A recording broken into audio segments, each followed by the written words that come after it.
Welcome to Avaricia Arcana's online experience featuring Heroes Feast, Save the Children's Menu, a one-shot adventure written by Deborah Ann Wool. I am your host, DM Sue, and Dungeon Master of Table 4 here at Avaricia Arcana. I was relatively new back to Dungeons & Dragons when the folks here at Avaricia Arcana welcomed me in, and their amazing player base has made me my first few DMing experiences absolutely amazing. The players that we have today have already been tortured by me in previous campaigns. Just before this one, I ran them through the Light of Xerxes campaign, where they defeated the Xerxian Empire, saved Toril, and returned to Waterdeep from the Astral Sea safely, yet unheralded. And before that, two of these characters survived my interpretation of the horror classic House of Lament. I know that this module is recommended for level 10, but I might have over-rewarded my players at the end of the last big adventure, and so I'm kind of sure these level 8s will be just fine in what's to come, but I guess we'll find out. But before we begin, I would like to let my players introduce themselves and tell you a little bit about their characters, starting with Atula. Hi, I'm playing Atula tonight. And I'm playing from Michigan. Atula is a halfling monk who left her monastery at a bit of a young age before completing her training to express what she felt was being stifled in her community there. So she decided to take to the road where she sells blessings that may or may not be legitimate to villagers and farmers, and has met some incredible people along the way and made some friends. Thanks, Atula. I'm going to be playing Bigsby Blastbottom, designation MCD2 or Medical Combat Droid Mark II. He's the second iteration of the Medical Combat Droid series that was created to defend Elturel after the descent into Avernus. He's the second iteration because the first iteration failed horribly and killed all the people he was supposed to protect and whatnot. But second one seems to work, probably. Thing. He is he's an autonom. He's a life cleric, and he's a life cleric, and is looking to make sure that this time the droids work out well. Thanks, Bigsby. I'm playing Balin, Mountain Dwarf Armor Artificer, playing from Massachusetts. Recently having spent time in a haunted house, the House of Lament, and Spelljammer, learning how to navigate the Astral Sea with these other 3 party members, learning how to make dragon blasters and perfecting his use of his blast scepter. Balin is at this point looking for a little more knowledge and that next ale to drink. Nice beard, Balin. He does have a nice, beautiful red beard, much like this. Basically, did you say where you were playing from? I forgot. Oh, sorry, I forgot. I'm playing from Minnesota. Oh. Alistair? I'm coming to you from London in the United Kingdom, and I play Alistair, sometimes referred to as the Fox, a hard-bitten, cynical mercenary bounty hunter. His background as a soldier in the aftermath of the recent Cult of the Dragon conflicts has made him uneasy about killing unless absolutely necessary. He has forged a solid reputation as a bounty hunter known for trapping his quarry and bringing them in alive. He tends to fight with a net and a crossbow armed with fowling blunts, which are essentially blunted quarrels. Although, of course, he does keep some lethal points for those situations where only death will do. He has forged strong relationships with all 3 of these party members after traveling and adventuring across the Astral Sea and to worlds far distant from Toril in the course of saving it. He is now looking for the nearest tavern, a very hefty drink, and his next contract. Thanks, Alistair. Great. Just a couple other technical things I need to go over before we get started with the campaign. The presentation that you're seeing is something that I've been experimenting with for about a year. It's being compiled with OBS Open Broadcaster Studio version 3.0. Our communications platform is Discord. We are using D&D Beyond for character management, but I am allowing my players to the option to roll real dice or Beyond dice, whichever one they prefer. Sound effects of the broadcast are mostly being generated by mixing in scenes that I created in Neverwinter Nights Builder toolset. We have tried to credit the official art that we've used for the adventure, but I did use Midjourney AI bot to create some of the additional graphics. My live virtual table uses a mix of WizKids miniatures and also some home printed miniatures from the STO models created by Miguel Zavala. All right, that's all the technical stuff. I will leave links to all these resources in the chat below. And so, players, are we ready to begin our adventure? Important thing I forgot to mention. We acquired many pirate hats in our last adventure. Oh, yes. We all have pets. Yep. All right, very well.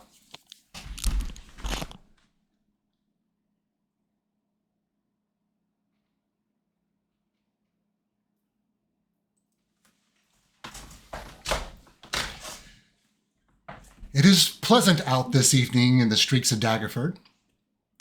After an unusually warm and dry spring, these mild early weeks of summer are a welcome relief.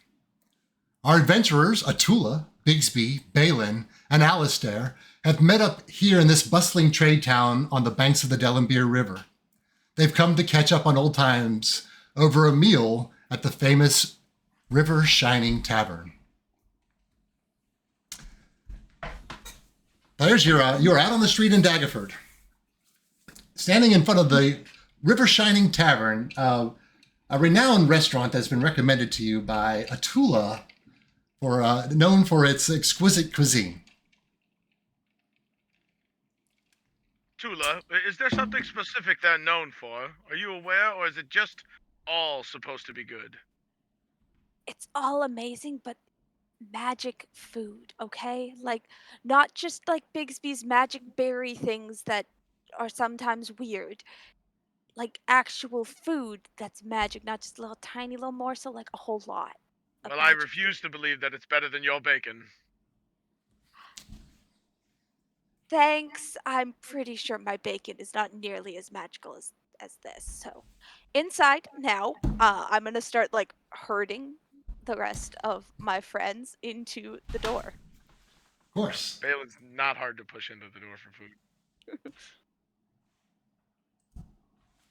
Yeah, you guys walk into the entrance to the Shining River Tavern, and you're greeted by a kind of a burly human, and he says, "Welcome to the Shining River Tavern. I am Jacques, and I am pleased to serve you this evening." Table for four. He looks at you, Balin, asking for a table for four, and he goes, "Wait a momento, you are adventurers, no? You look quite formidable to me. I believe the chef would like to meet with you. Please come with me." And he motions for you to follow him to the back.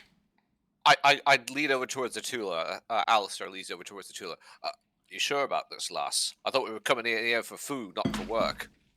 Yes, obviously our reputation as extremely helpful people. We are who save remarkably well cities. armed. We saved Faerun. Everybody should know who we are. We are fantastic. Exactly. We're famous. They probably want to meet us and get our autographs. Yes. I will sign babies. Absolutely. Or offer us some contract for a coin, perhaps. Oh, fair enough. Let's see where this leads. And I join. Or free food and Coins would ale. be good. Yes, free food and coins. I like this. We'll work for food. And money. We take Perhaps some both. analysis of the magical food. I'd love to learn some new recipes. Agreed. Okay, perfect. So Jacques has motioned you to follow him back into the kitchen, and you guys are following, perhaps? Yeah. Yes. So you follow Jacques back into the kitchen, and you see this chef kind of swirling about a bunch of dishes. There's a pot that has some tentacles sticking out of it, and there's a large head of a wyvern or a dragon kind of sitting on the side like it was beginning ready to be prepped. It was just a lot of exotic foods on the tables around. And Zuck walks over to the chef and kind of leans over to him and whispers in his ear. As he does so, the chef looks up at you, and let's see, the chef kind of looks like, let me see if I can get you there. And let's see if I can get you there. It kind of looks like this guy right here. There we are.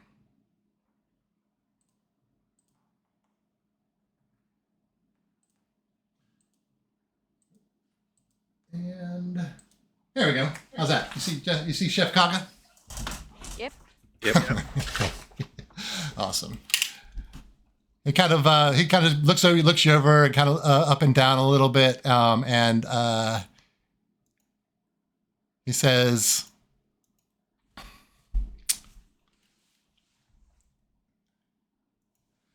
Jacques was wise to bring you to me. I have need of adventurers such as yourselves, but it is a matter of utmost discretion. And he kind of looks out both sides of his corners. You can be trusted, no? Definitely. Oh, yes. We're extremely Most honest. discreet. Discretion costs a bit extra, but you can trust us. Then I he don't kinda actually looks eat, so your food secrets are safe with me. Okay. If you're willing to help, together we will bring joy to all the children of Daggerford. And your reward, you shall dine on the most delicious food you have ever tasted. Food that grants a magical boon. Will you help me and the young folk of Daggerford? If we can eat, I'm in. Wait, let's hear a bit more about this. Let's hear a bit more about this magical boon. Then, you say this food has some sort of magical reward. It is not of the doom spice variety, yes? Ooh, do you have any? Ooh, actually, if you had Doom Spice, that would be great. I I have would not never put that in heard food of... intended for children, however. I have not heard of Doom Spice, but I'd love to have the recipe. Do you have it? I do not. We could get some, maybe. Maybe. Well, let's see how this works out first, and then we may go back to the Astral Sea and retrieve it for you. We're not going back there, says Alistair quite firmly. They probably forgot. It's fine. Nobody's angry. I like spice.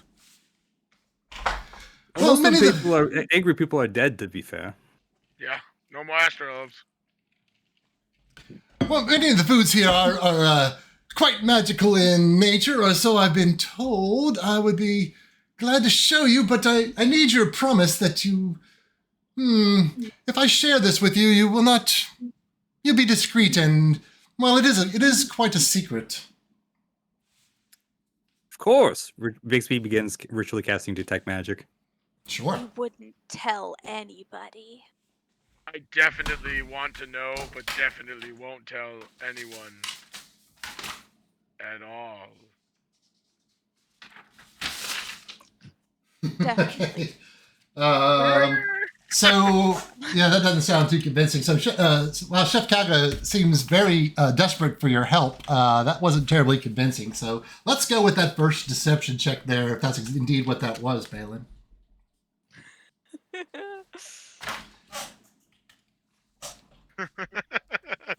Why is the first roll a 2?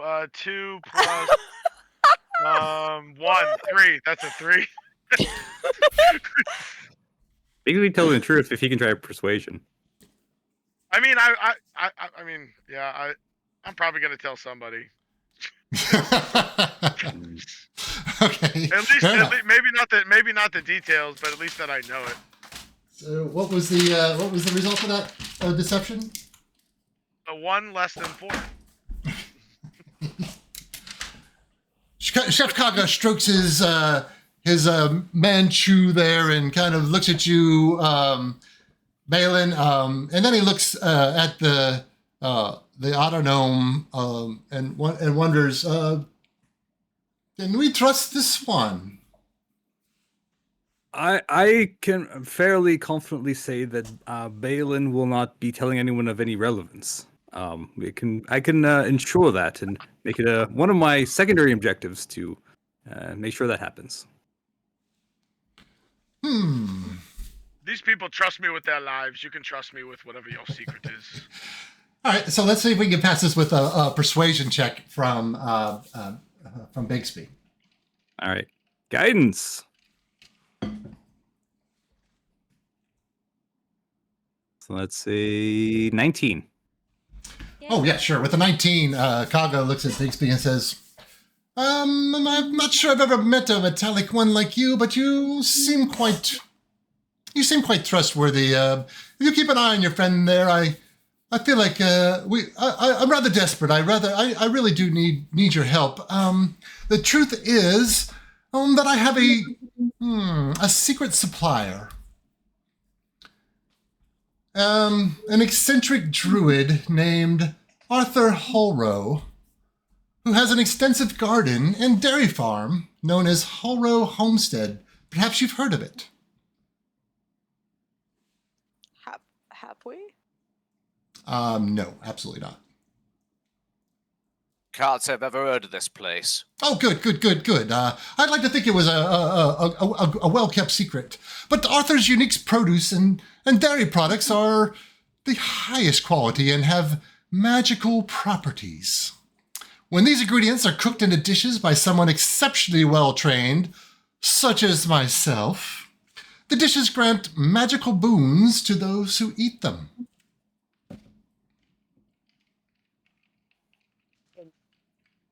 I see. How can we help? Basically makes a note the magic is in the ingredients. Cannot replicate.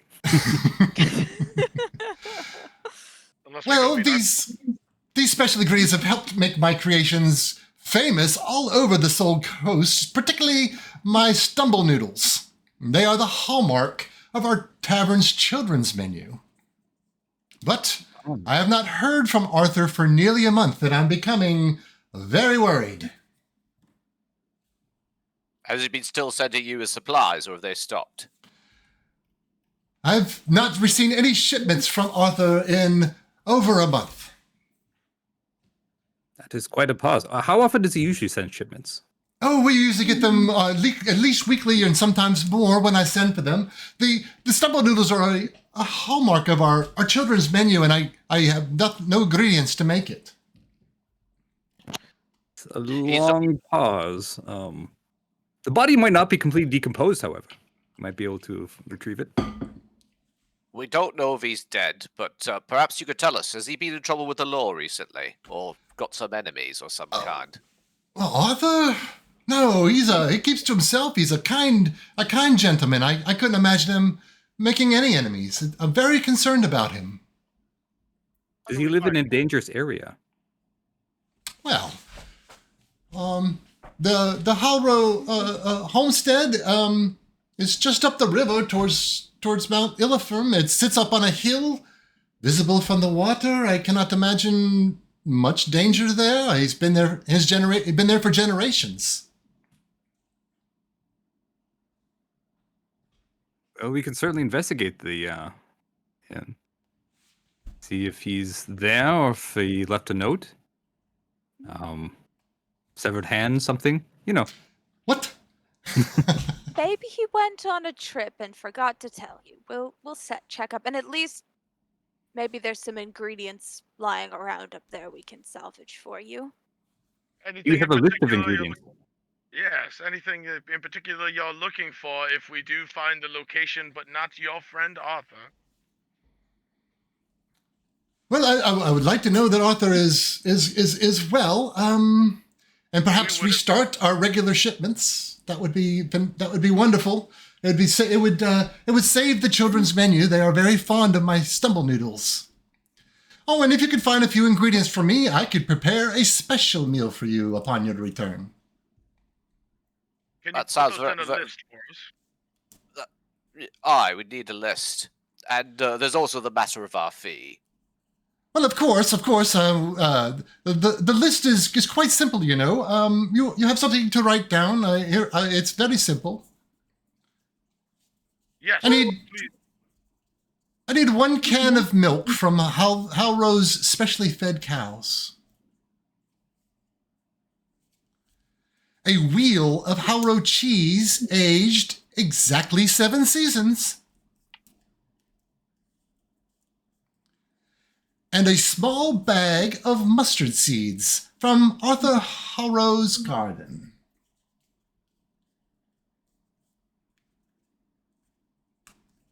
So 1 can of milk from a Halrow cow, 1 wheel of cheese aged 7 seasons, and a small bag of mustard seeds from Arthur's garden. Yes, if you return with those ingredients, I can make for you a special meal, a magical meal. But do see about restarting our regular shipments. The children will be so disappointed. Oh, we wouldn't want that, would we? It's all for the kids. Yes. We saved these kids. Why not save them again? Alright, but as I said, it's a small matter of our fee. What is the rate you're paying for this sort of work? Oh, well, usually my meals are quite reward enough. I promise you, it would be worth your while. What We would be is it? happy to lend aid. We would be happy to lend aid to these children. Thank you. I agree. Very well. Would My we? fee is the food. Absolutely. If it makes me feel good, I want it. Do you need a few extra gold? Think about the kids. I suppose it would be a way of spreading the old reputation about. Next contract might be more. I shrug my shoulders. Very well. You got yourself an investigating crew. We may find things to kill and loot from as well. Well, we don't have Not to. children, not children. Well, we don't have to kill to get the loot. Oh, that's never stopped some of us before. It makes it I easier. think, yes, it's Ba- rather Balin starts convenient. playing with his beard as he says that doesn't stop other people. Just Wonderful. This is wonderful. Hopefully you will have more luck than the last group. What? Wait, what? What? Let's roll that back. What group? What No. happened to the last group? Well, it was my mistake, I suppose, to send those other adventurers. I don't know. A week ago, I sent them up to check on Arthur. I knew they were young and brash, and the type that drew swords and asked questions later. Yesterday, the authorities pulled their beaten and bruised corpses out of the river. A pity. Arthur was a peaceful man. I can't believe he'd be responsible in any way for their deaths. Sword, so that's probably fitting. That won't be me. Do I was you know where what? Did their bodies get taken somewhere that we could? He could. Oh, well, I'll point to Bigsby look at. I'm sure the constable in town retrieved them. I don't know what they did with them, of course. I'm just a cook. I don't have them. Did you say it was a week ago? Oh, they were pulled out of the river yesterday. I sent them a week ago. You said by the authorities. Which Yes. authorities would we have to speak to find out about these poor adventurers? Oh, you could probably speak to Sherilyn Miller. She's the constable of town. Right, I You reckon know- that's our first stop then. Do you remember the names of these adventurers? Well, I don't even know your names. I didn't ask. Fantastic. My name is Bigsby. Oh, pleased to meet you, Bisky. Balin, yes, nice beard. I'm a Tula. Hi, Tula. Is that a doll of yourself? You carry a doll of yourself. Okay. Yes. My friend. She talks to me. Broke mine. He kind of backs away a little bit, kind of gets closer to one of his knives. Tula just smiles. Atula, mine stopped talking to me. Mm-hmm. What did you do? I don't know what I did. I can't fix it. I tried all night. Wow. Well, After shall we all see we these dead went- bodies? Yes. Well, I'm You sure can the trust us. I'm sure the constable is closed or for the day. It is late in the evening. Perhaps first thing in the morning would be a better option. So, does tonight's meal come with the plan? On good faith, I would be glad to cook for you what we can from our inventory. Fantastic. And he claps his hands. Jacques, please seat our special guests. Thank you, Chef Kaga. We will do our best. And Jacques comes back out of the back out from the dining area and escorts you to perhaps the finest table in all the restaurant. It has a beautiful white tablecloth on it, and there's candles and delicate flowers in the middle. And he pulls out, waiters pull out the seats for you all as you sit down to a beautiful table. See, Alistair? Worth it already. We don't have to pay for this meal. I suppose. I was kind of hoping for a bit of a contract rather than a charity case, but, well, might make a nice change of pace. We had several crazy things happening recently. To be fair, if something has been killing adventurers, it might be quite formidable and profitable. We took on an empire. How formidable could it be? Well, I'm just saying, if it's some sort of mindless beast, it's not likely to stash much coin. But Except what those other adventurers had. that's a good point, but I don't suppose the local constable would be happy with us robbing them bodies. I'm Probably not. sure this druid would be happy to reward us for helping him not die if he's not dead too. Well, finding out what the bodies had on them would be one clue to begin with, whether or not this is something intelligent and that values currency or not. It's true. If they're stripped of valuables, then that might be a good place for us to start trailing. Also, the wounds on the body will tell us what manner of way in which they were killed. Mayhap they just slipped off the side of the hill, cracked their heads on some rocks and drowned. It does occur to me that if they were stripped of all valuables, it may indicate that the constable is interested in their valuables themselves. But Well, I suppose we could always assess that when we see her. You know, these local law constable types. She's the kind that's got gold rings falling off her hands, then, well, you're probably right, Bixby.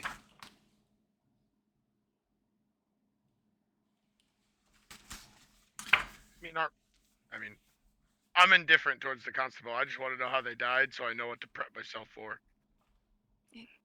Same, though, if the constable is very wealthy looking, we should definitely seek a contract with her as well. We can have multiple contracts, multiple agreements. No.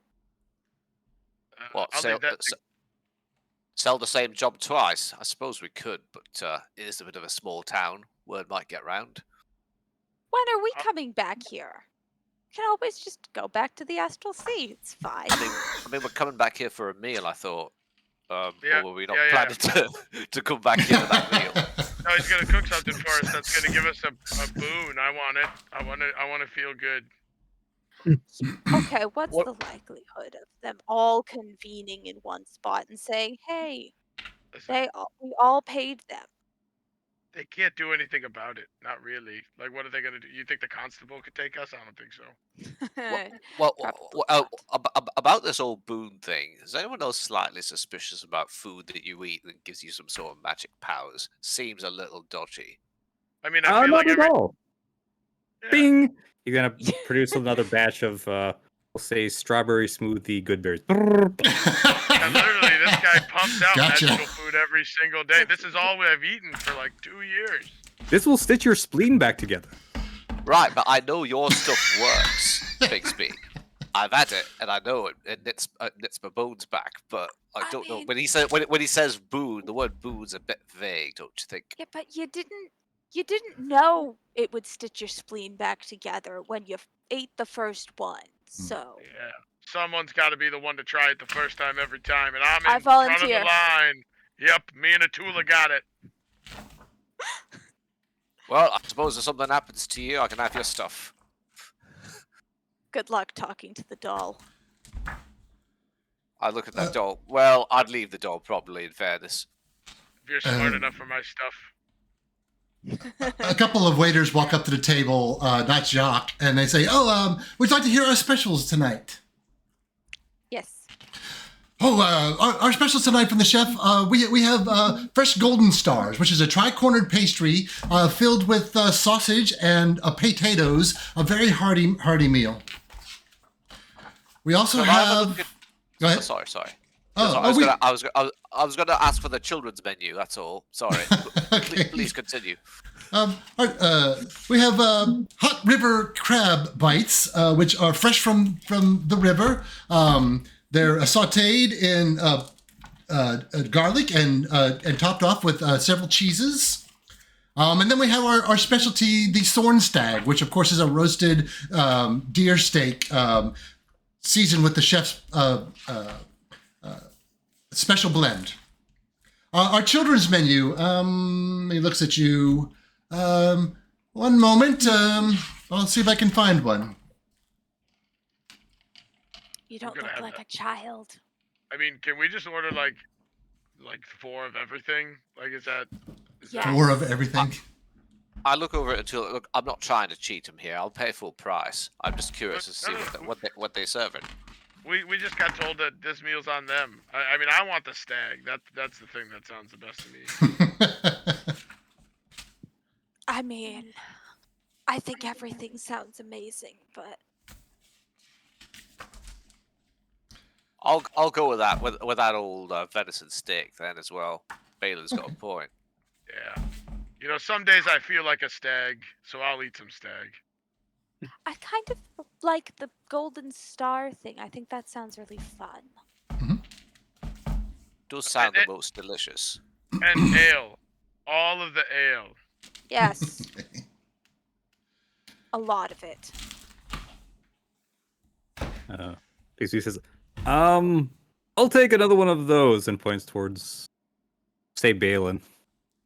Okay. Right. So yeah, some time passes, and eventually they bring your food out to you, and it is as wonderful as Atula suggested. The steaks are perfectly well done, and the little triangle pastries, Atula, they're just the best thing you've ever tasted. The ales keep flowing until the early, the late evening, and the restaurant begins to close up, and the waiters. They come over and say, "Oh, are you staying here, or where are you staying this evening?" By the way, just like when they first met, Bixby will pick up Dringo and then put it back down, and then shove his food towards Balin. Oh, wow. Balin will start eating his second dinner. I will steal Bigsby's drink. Do you want some of this steak, Atula? There's extra. I mean, I'll try a bite, but I mean, the pastries are pretty good. It's amazing. It's perfect. Alistair? I'll carve some off of the piece Balin's offering me. No, don't mind if I do. Balin will pick it up by the bone at a certain point, just start chewing on the meat off the bone. Nice. The waiters are sweeping the floor. They put all the other chairs up on the tables. There's only 1 or 2 of them left. Jacques is left for the evening. The tavern is closing down as it begins to enter the wee hours of the morning. The person that asked that, if they ever come back over, do you have any rooms? Oh yes, we have the finest accommodations in all of Daggerford. Let me bring the concierge over. And a moment later, this dwarf lady comes over, named Helda. Helda. Yes, Yes, Seth Kraga told me about you. You were looking for a room for this evening. Of course, we have the finest rooms in all of Daggerford. We are adventuring out in the morning to find some things for your head chef, Kaga, and we were told our meal was on the house. I would suppose you guys could at least give us a fair deal on a room. Oh, all of our deals are two, fair, one, two. but our rooms are quite amazing. Kaka did say we should give you special treatment, but he doesn't run the inn now, does he? We have single rooms that are quite well kept. I'm sure you'll find them amazing. They run for 2 gold pieces a night. Oh, and we also have a suite. I think I have 3 suites available upstairs. They contain 4 beds and a living area. There are 10 gold pieces a night. I'll pull out a platinum piece. We'll take the suite. Ooh. Very well, sir. And claps her hands like this, and a couple halflings kind of shuffle over and pick up any food that you haven't finished and start ushering upstairs to one of the suites for 1 platinum piece. Wow, nice. I was going to mention I can just stand in a corner, but that works as well. But why would you stand in a corner when you could hang out with us? Oh, I meant within visual sight of anything that might happen, but yes. That weird thing that you do isn't just... I thought that was, I don't know, normal? Oh, keeping a lookout, yes. Part of my duties. But you don't sleep? Ever? No. Oh, no. I can go into a rest mode where I'm less active at the time, but I've never slept ever. That is not something I'm capable of doing. Rather jealous of that. Wouldn't that be nice to not have to sleep? I love sleeping. I have wondered what dreaming is like. Is that enjoyable? No. It can be, but not. To hear Balin and Atula tell it, dreams are dangerous. Fair enough. Especially for Balin. Yeah, every once in a while you'll wake up in a box and it's really sucky. Oh, I don't So like keep an eye out confined for that. spaces. trashy. I I mean, don't he like says he confined woke up. spaces. I mean, he says he woke up in a box, but I reckon he just had too many to drink. Oh, you know when something's grabbing you out of the darkness. You don't have those? Missed. Anyways, let's Yeah, you make your way to the top of the stairs and go down to the end of a hall to where there's a really elaborate door. It's got like it's like decorated in like gold, not gold, but like a brass trim with like a red leather on the door, and the bellhop opens the door in, and it leaves way to this just gorgeous suite, very well decorated, fresh flowers on every table. Furniture, just exquisite furniture, just a beautiful suite. And the bellhop asks you if you need anything else. This looks fine, and I'll give him a gold. And he holds out his hand. He takes the gold and he kind of puts it in his teeth. Oh, thank you, sir. Have a restful evening. And he closes the door behind him. And you guys are in a beautiful suite.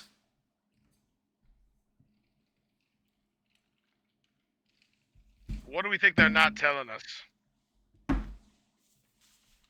I reckon it's something to do with this boon. Well, feel if like they it- have some inclination about what killed those adventurers, they might be keeping that from us. A month seems a long time to keep your special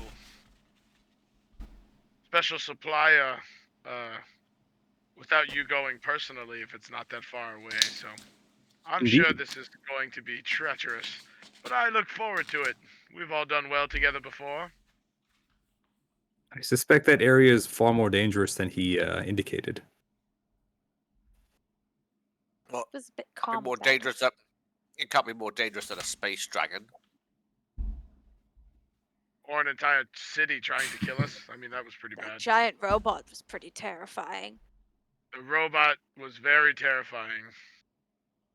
Although I really wish I knew how it worked. I do still have those plans somewhere. If you build one of those, I'm not sure we can remain friends. At least unless it's protecting us. And I don't think I could pull that off by myself, but I think maybe with Bigsby's maker, he might be able to do it. But I don't see a benefit. That thing was dangerous. Yes, it was. The fact that it could change programming owners fairly easily is a bit problematic. Agreed. 3. You should have given him full artificial intelligence.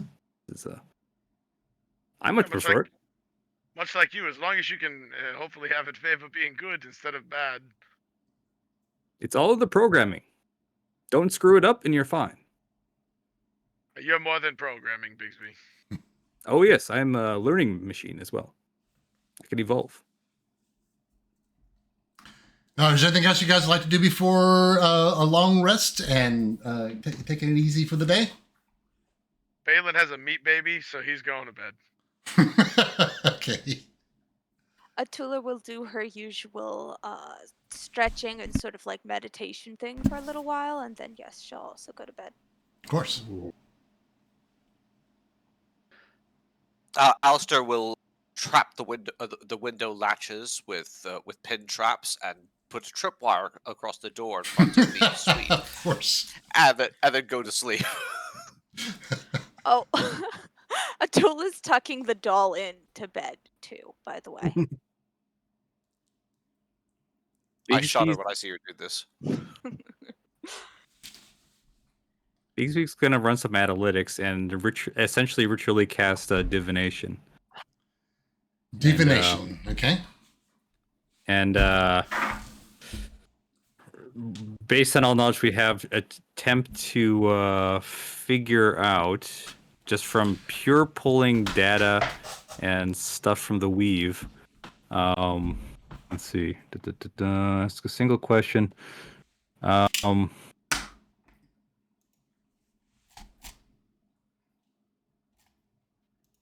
going to ask what killed that last adventuring party. Ooh. All right. Let me have a look at this and see what it says.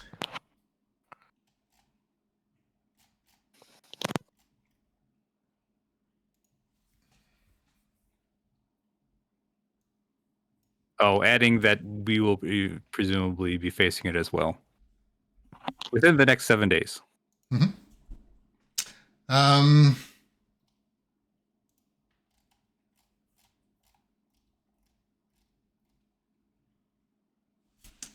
you receive back from the deity of mathematics that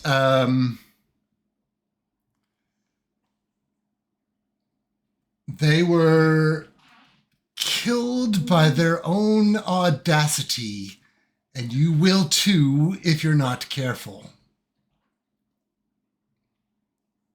Oh, thoroughly helpful. Very well. And then Bigsby will go into his rest mode and keep watch over everyone. Okay.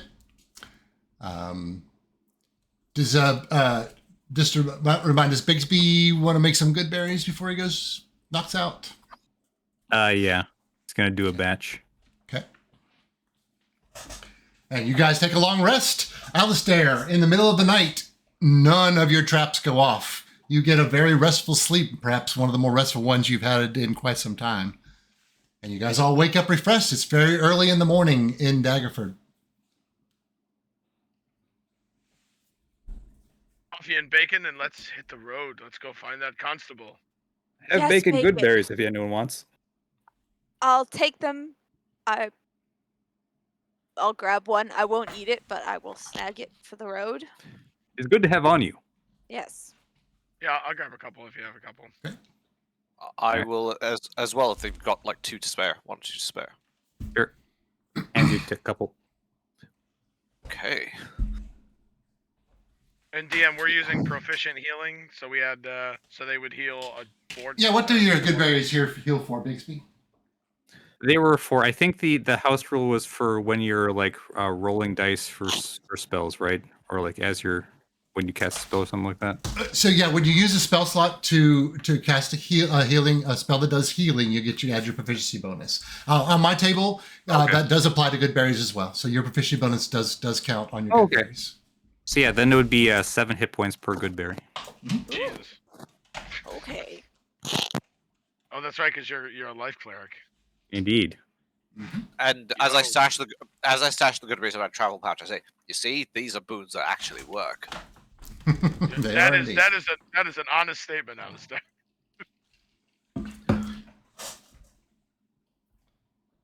Honest All right. Alistair, that's what I call him. The only one of us. Spells. I shrug my shoulders. Honest for a contract. Didn't say nothing about gambling at cards. I'm excited. I want to fight the thing that killed these people. Yeah. All right. So as you guys come downstairs and completely refreshed from the evening, you going out on the streets and I assume to the jail or to the where the constable's office is. Yes. I don't know that any of y'all have been to Daggerford before, but it's not hard to find directions to it. It is not far from. It's kind of a little bit north, and I don't think I have a Daggerford map here. Yeah, we probably would have asked directions of whoever's downstairs. So this is a map of There. Daggerford that I'm showing you guys. So this is where the inn is. The jail is right here. So it's not too far away. Nope. You guys come up to the jailhouse, and you are greeted by one of the deputies of the constable. It says, "Oh, good morning, top of the morning to you. What can I do for you? Is there a problem?" Oh, we were interested in. We've been hired to track down someone who's gone missing, and apparently he sent some other people to find him previously, who were found dead yesterday or the day before. Pulled out of the river. Looking for dead bodies. Oh yes, I'm aware of that. Constable Miller might be able to help you with that. Come in here and have a seat. I'll have her. She'll come out and help you in a moment. Wonderful, thank you. All right. Let's see. Shirley Miller. The militia commander. Yes, Shirley Miller comes out and greets you in a moment. She's got a cup of coffee in her hand or some kind of breakfast. And she kind of comes out and says, "Early in the morning? Yes, it is. How can I help you? Shirley Miller." We were told that there were some people found dead recently. We were interested in. We've been hired to the same task they were, and would like to see their bodies and find out some clues as to what happened to them. Are you related to the deceased? You wouldn't be able to happen to tell me who they are. We are professionally related in that we've been hired for the same job they have. Strangely, their employer did not bother to find out their names. So we are more concerned about their well-being than he is. But Oh, yes, knows? one of We my won't details- recognize them. Yes, one of my details pulled those fools from the river. Not yesterday, the day before yesterday. It looks like they bit off more than they could handle. It had to be more than Knowles who did that to them, I'm sure. Their bodies are in back. If no one comes to pay for their burial, we'll have them cremated, I suppose. You can have a look, but I really am quite busy, so if you don't mind, I need to get back to my duties. Constable, why would you call them fools, per se? Well, they obviously bit off more than they could handle. Look at them; they're beaten and bruised and dumped in the river. But adventurers like yourself tend to step where they don't belong. I shed no tears for them. Well, it looks like more than they could handle bit them off. Oh yes, indeed. Wait till you see them. Were they found with all of their belongings, or did they seem to have their valuables taken? Well, I expect they've been floating in the river for a day or perhaps more. I'm not sure what is on them. They're piled in the back. You can go look at them. If you'd like to pay for their burial, we'll be glad to take your fee, take the funds. Bixby heads off into the back. I'll pray for them. So I leave. You will, yeah. That'll mean a lot. Great. Constable, how much is the burial for the four of them? The burial is 8 silver per body. Right, I'll pay 16 of that. Balin, you want to pay the other 16? I will. Right. I'm sorry, there are 5 of them. Oh right. Oh right. So I'll pay 20 then. You pay the other 20. Oh, well, that's quite decent of you, citizen. Daggerford thanks you. I really must go. And she scuttles back to her little office, and one of the deputies shows you to the back of the back of the jail, where there's a rather rotting stench of 2-day-old bodies stacked up. Part of me wants to steal that money back. They are wrapped in sheets. The sheets don't have any blood kind of soaked to the outside. I suppose these bodies have been floating in the river long enough that there's not really much else to bleed. And there, you've been shown the room and left to your own devices. Where are they piled? Are they just piled on top of each other like a heap? No, they're side by side. It's not disrespectful. Tula will Basically, start her fake blessings. Basically, we'll start unwrapping and examining the bodies. Sure. I'll assist Bigsby as best I can, but I can't. Sure. So basically, that's going to be, obviously a medicine check. Already. And you're telling, no. in your examining, are you looking for anything specific? Wounds, anything unusual for damage from them beyond what would be obvious from water logging. Sure. Okay. Yeah. Is anyone else proficient in medicine or no? Alrighty. Nope. Guidance. Ooh, that's pretty good. 26 total. That's fantastic. Wow, with the 26, yes. Holy crap. Yeah, basically, you look at the first body, and you the first thing you notice is, I don't want to be too morose here, but the head is completely bashed in. You can't even tell if this is a face of a male or a female. That did not slip past your medical prowess. I think we all probably see that, right?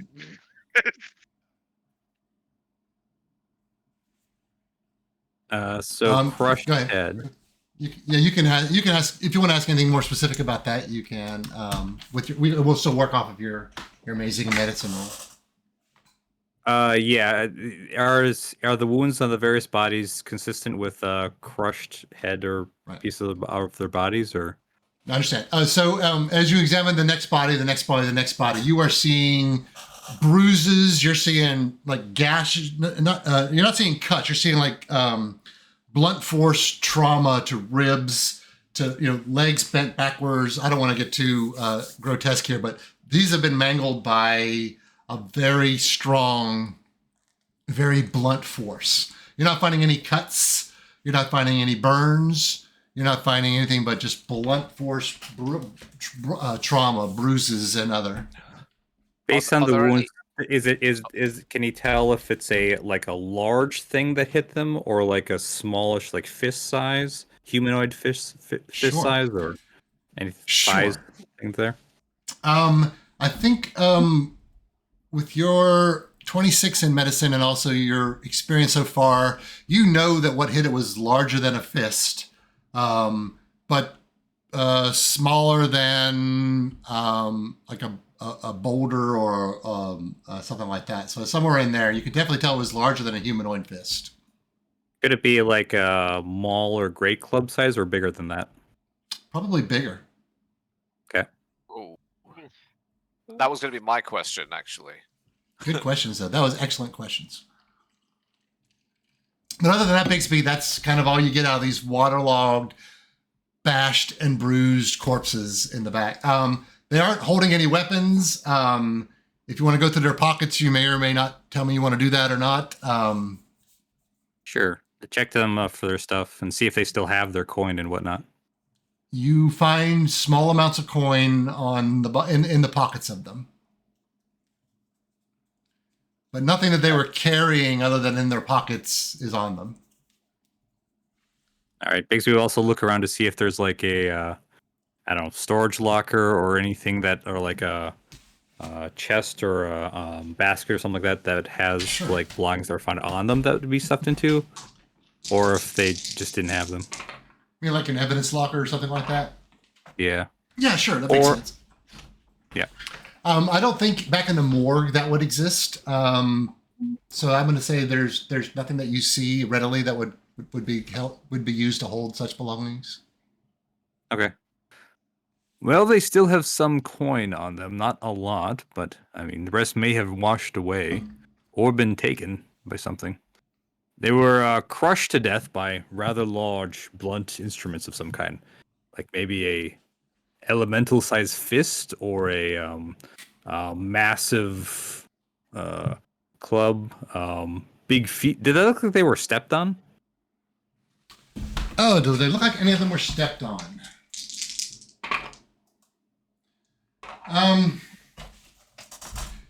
One of them might have looked like their chest is caved in. There could have been a large piece of furniture dropped on it, but you can't really tell if it was anything like that or actual foot. You can't really tell what it was, but it was enough broad bludgeoning damage to, possibly there was something gigantic maybe, or it could have just been a piece of furniture or a really large something.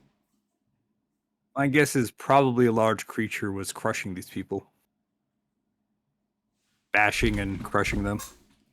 I like that. That sounds fun. I don't like that. He likes that. Holy crap! I just spilled my water.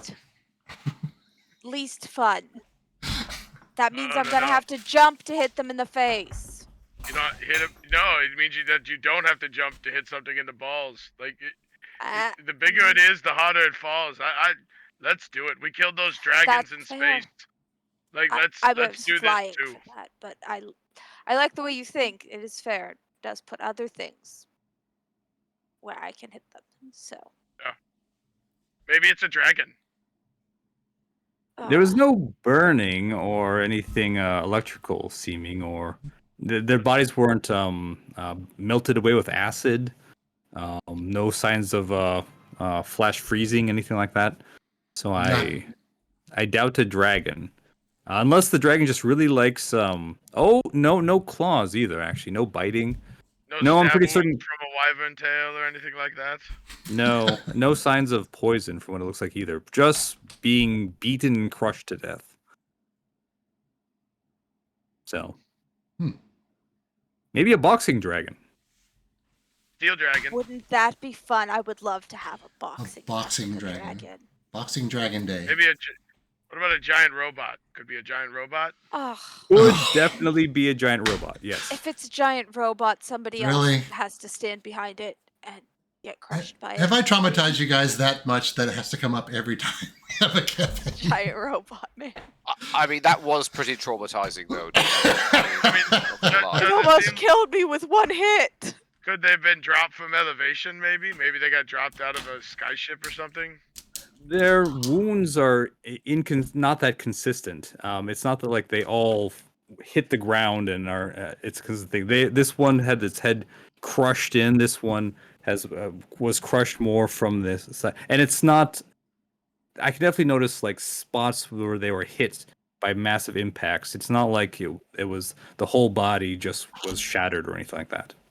Near a mountain, maybe they got thrown down the mountain. Well, what if someone threw rocks at them, like catapults rocks at them? Yes. The impacts didn't seem large enough to be boulders, though. Maybe smallish. Between a rock and a boulder. Maybe somewhere in between. Maybe. It could be. If it's halflings, other halflings, they could small catapults. Actually, that's a great question. Can we identify what species these creatures are?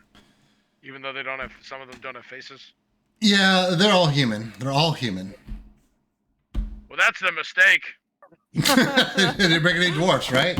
You gotta mix it up. What's Alistair doing while these bodies are being examined? I'm in a corner and just sort of praying quietly. Actually. Do you like being in a morgue, Alistair, or are you ready to get out of here?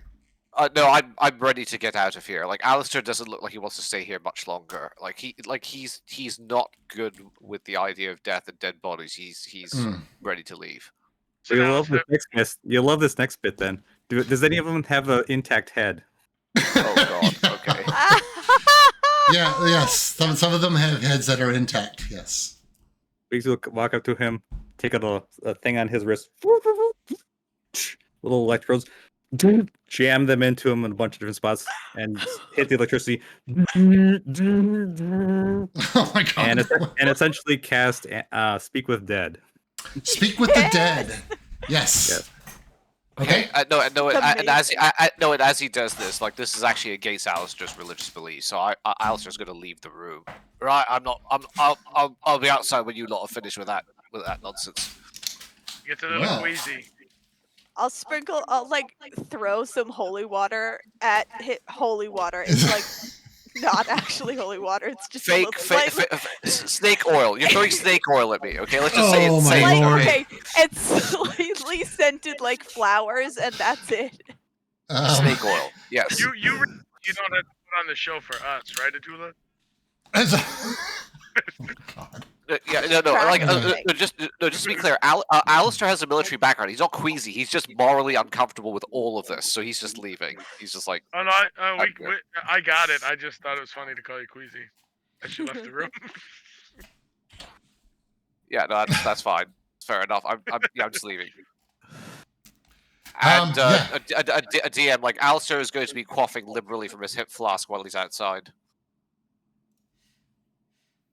Okay. Hey, what are the questions you're gonna ask? What is this one? Is this that 5 questions spell? Yep. Actually, I should double check. In the movie, it was 5 questions. I can't remember if the actual spell was 5 questions. I thought it was 3. I thought it was three. Oh, no, it is 5. It is 5. No, it says No, 5. that's legit. 5. Okay. Okay. I can ask you 5 questions, right? Yes. Balin's gonna stay All right. extremely quiet. Oh. DM's totally not prepared for this at all. Well, let's hear it. Let's go. Questions. Let's hear it. Can't wait. Go ahead. Lay it on me. All right. And just to establish things with this corpse versus.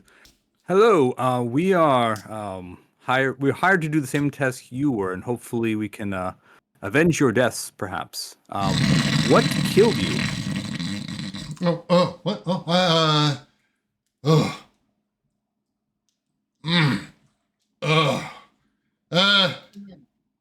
Big Mama. Big Mama. How helpful. Big Mama. I mean, no one's saying he was particularly intelligent when he was alive, right? I mean, Indeed.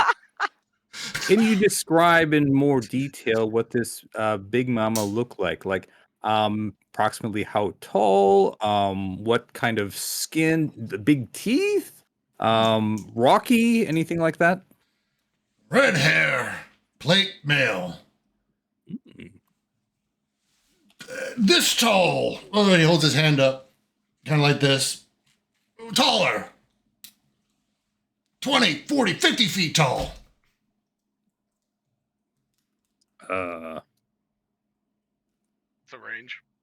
That is a range that is all quite tall, however. Sorry, my Yep. cat is eating this phoenix. That's the, This is real D&D, folks.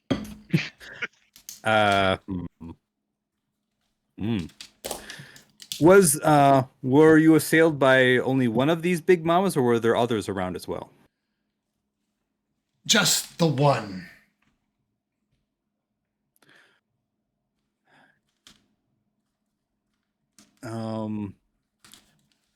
What did you find while searching on your travels that was useful in finding your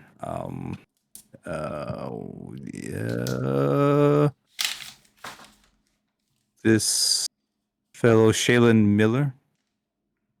Or no, Arthur Hallrow. Arthur. What do we find that was useful in finding Arthur Hallrow? Any clues and whatnot? He would say, he would say, Arthur, the homestead was easy to find. No clues were necessary. It's right off of the river. Balin's gonna come up behind Bigsby and whisper in his ear, maybe where he fought Big Mama is a good question. Yeah. Unless you've got something better. All right. So I'm assuming, since he didn't give anything useful, that they didn't find any clues. Where did you fight this Big Mama? In the house, in the barn.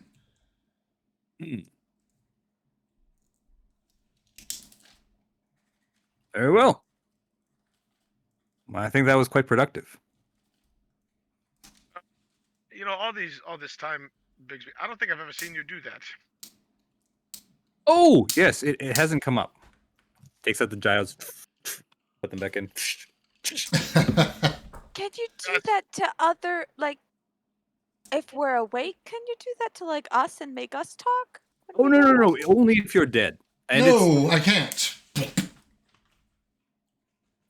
Oh, that was 5 I'll questions just- anyway. But I'll just sprinkle a little bit more holy water, like, above the dead guy's head that he just collapsed.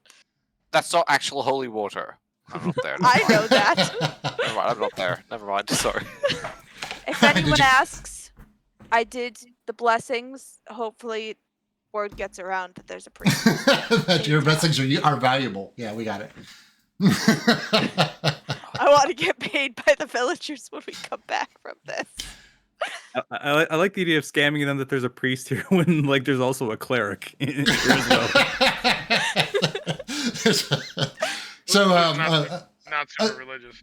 assuming that you think you got everything out of the corpses, basically, are you anything guys else you want to do in the morgue? Because Alistair seems quite uneasy with the circumstances.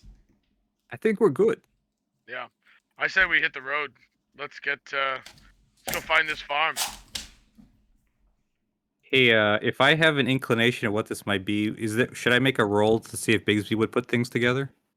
I don't know Bixby's history. I don't know that he's been programmed with what he thinks it might be. So, Okay. Fair enough. I think we're okay. I think we're okay with what you've learned there. All right. He'll come out and join Alistair. Well, we found out it was a single humanoid-like creature, but massive, many 20, 30, 50 feet tall, wearing plate mail, and crushed them to death in the house/barn. Right. Sounds like a giant. Yes. Okay. Well, that sounds a lot more easy to deal with than a space dragon, I've got to say. Or a giant automaton golem thingy, that thing we fought. Do you remember that thing that nearly murdered us? Do you know how hard it is to punch plate mail? This is gonna be terrible. Well, you just Bail got will punch- go, ting, ting. Yes, I do. Well, you just got to punch it between the joints. I sort of show it to in Balin's armor. Like, see, you hit him under the armpit here, you'll break his ribs. See, above the gorget there, you could crush his As he windpipe. starts to go, I've used- Atula's just gonna splash more holy water in No. his face. I just start walking because she's like, I do know how to fight. No, I'm using Balin as the show me on the doll thing, as the like. This is where you punch in order to like. Balin sticks his arms out and spreads his feet a little bit. Atula fought a giant robot with her bare fists. She's like, Oh, I I'm actually losing do this. know how to fight things. I was just complaining for the sake of it. To be fair, Alistair, I think she actually knows pressure points better than you do, honestly. Well, that's a good point. Well, Balin's trying to be helpful though. Look, I just I'm used trying to Balin help. to be helpful. so the, Balin, don't help him or you'll get holy water too. I'm thirsty. the You don't want this. the quickest way out of town is to the gate to the east, as you can see on the map here. That the gate to the east of Daggerford heads to the river, and that would be the quickest way out of town if you guys want to move forward. Yes. We'll Keep be going. walking and talking. Walking and talking. Is that right? You guys are all leaving town with the information that you have in hand, and you're going to follow what? You're going to follow the Dillenbeer River? Am I saying that right, by the way? Dillenbeer? I've heard it said Delembeer or Delembeer. It's a fantasy world, DM. I don't think it matters. Okay, well, I don't want to, offend our viewing audience here that I'm mispronouncing some sacred word that I don't understand. No, All right, I mean, Ed Greenwood has a YouTube channel where he pronounces things for people, but like most people, this is stuff from books, As long as you're okay with me saying Dillenbeer River, then okay. So, Look, it's the airport thriller rule. When you see a Russian general's name in the book, you're like, oh, it's General Shulala, that guy. Yeah, okay. my brain will interpret for me. That thing. Yep. So it's a pleasant walk this morning. You are serenaded by the sounds of moving water and various wildlife, looking for a break from the summer sun. The countryside is beautiful, with the occasional glade of dried bushes or patches of brown grass. After, start of the morning, it's a little past midday. You eventually come to a small mooring on the river and a path that leads up a hillside to a well-kept farm.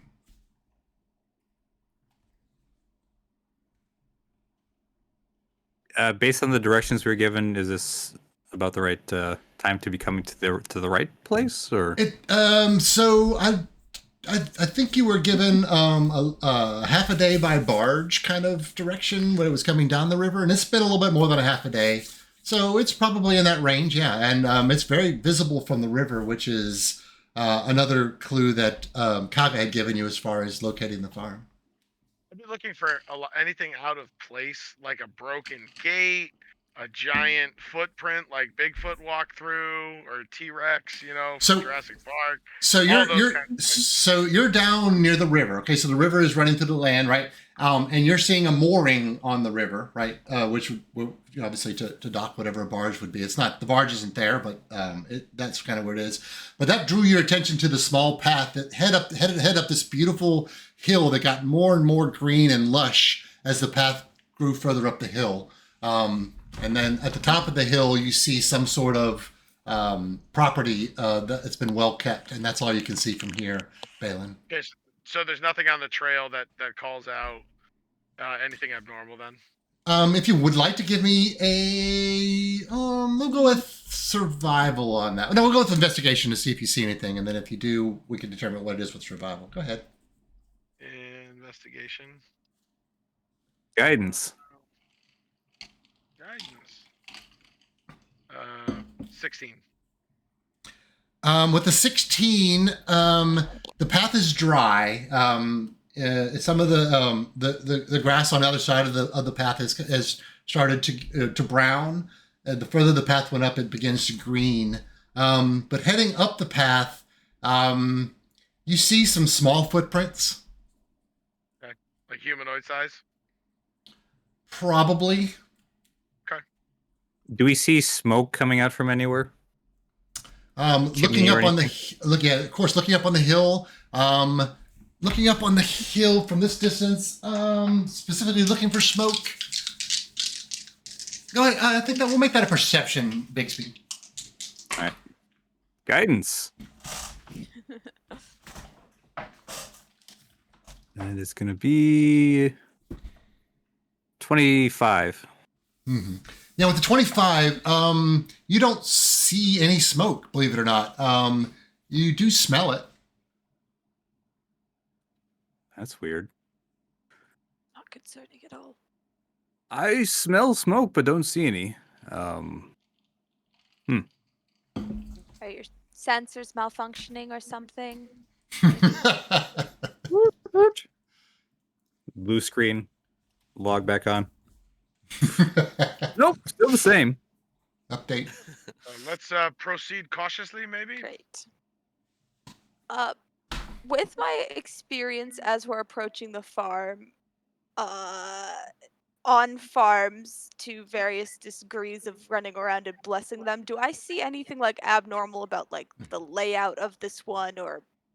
So Weird you guys are like still that. down at the river. The farm is way up on the hill, and there's a path that heads up the hill. You're not really seeing the farm yet, other than the path leading up it and some sort of property at the top of the hill. You're not really to the point where you're able to actually get any details about the farm itself, other than the smell of smoke in the air that it took a very high perception check to smell.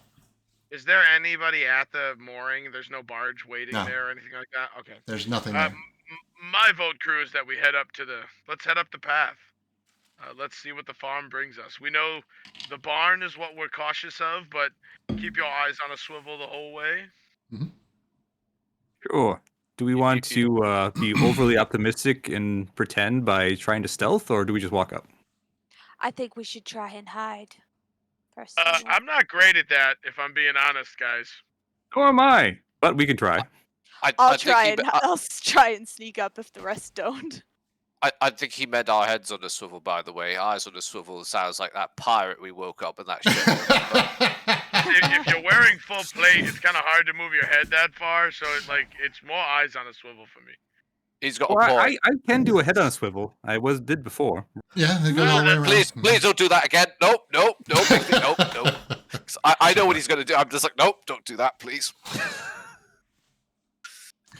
As we go up the hill, I'll try and hide like next to the road. I don't know, in the hedge or like ditch beside the road. I'll try and sneak up. Yeah, so, the rest of the party's walking. As you begin heading up the path, we can do a group stealth check in a moment. There's the stuff at the bottom of the hill is a little more dried and not really that, it has many leaves on it. But the further you get up the hill, the easier it is to find bushes or things to hide behind.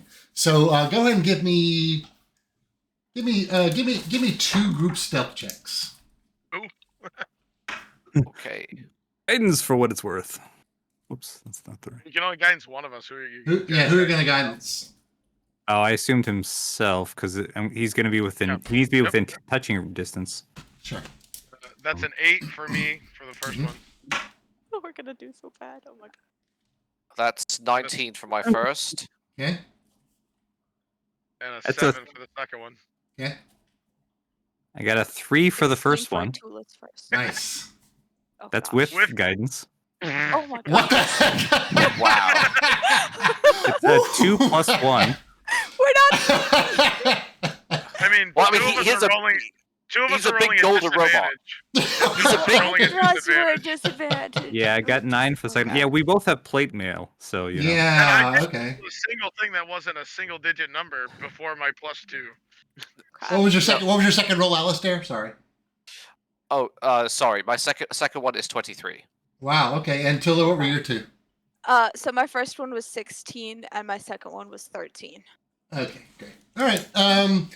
Yeah, as you guys move up the hill, you have varying degrees of how stealthy you're actually being. I think Tula, you and Alistair continue as you're walking up the path. You continually look back at the clanking combat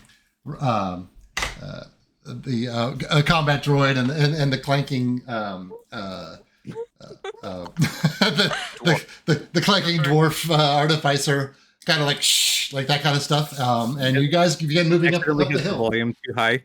Stealth mode engaged. He says it too loud. Baylor keeps running up to really small trees and trying to hide behind them.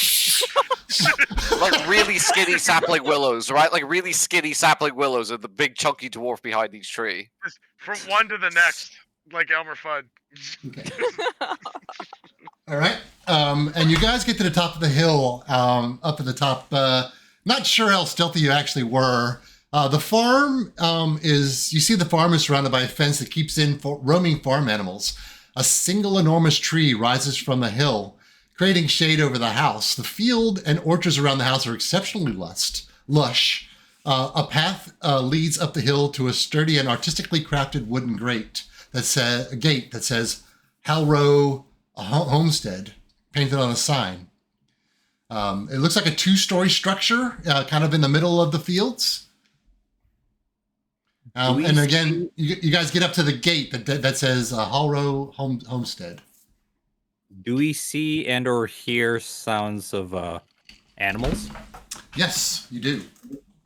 Hey.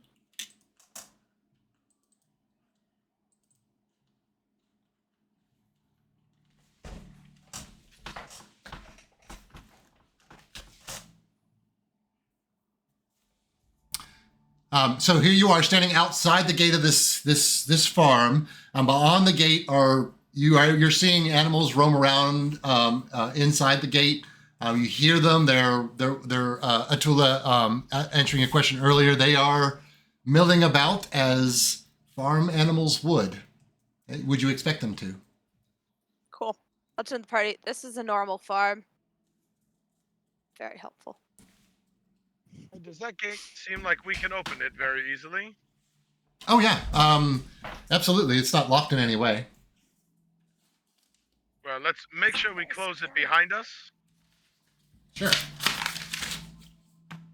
Bigsy's gonna have a keen ear out for something very large wearing plate mail that should be about as stealthy as he's been. Okay.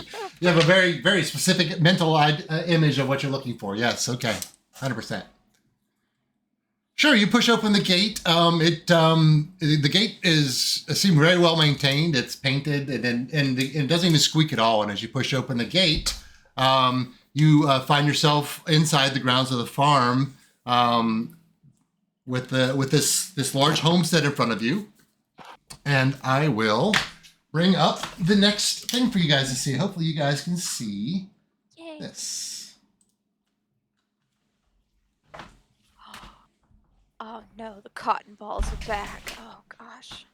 So that's the house. Hey. So this is what you guys are seeing here. Actually, let me read the description of the spot, and then I'll point it out to you. Inside the gate, you are greeted by happy piglets, a few hungry goats looking for treats, chickens cluck and scratch the grounds. A tough old barnyard cat looks on from its perch atop a fence post. All the animals are healthy, and the grass is green and verdant.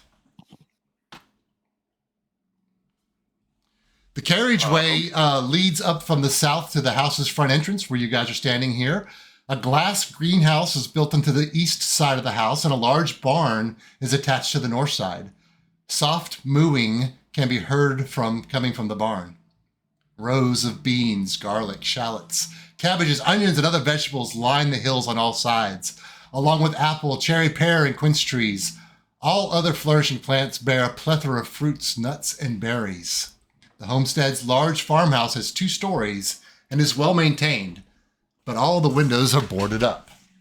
Okay, so let's get rid of Bernard. He's not with us today.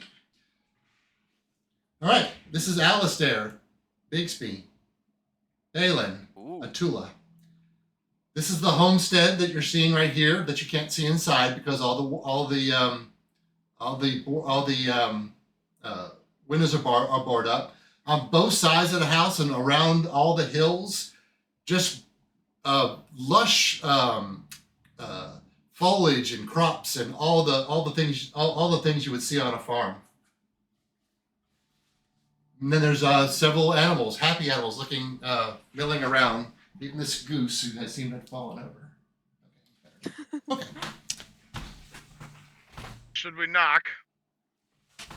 Go ahead. Last time I knocked on a strange house, didn't go well. Balin will walk up to the door and knock on it. Keeping ears out. You walk up to the house and you knock on the door. Arthur, we're looking for Arthur. Knock, knock, knock. Let's see. At discretion's what we were hired for, everyone. Remember? I'll stand a little bit off, but All right, let's. to the If this side. is Arthur's home, right? Yeah.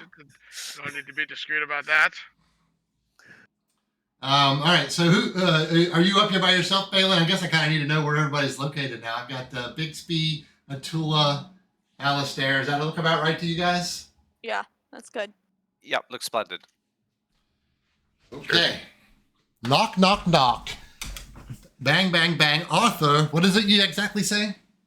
Arthur, we're looking for Arthur. Bang, bang, bang. This is top of your lungs kind of thing. Wait. Yeah, there's actually no response to that. Is the door unlocked? The door is unlocked.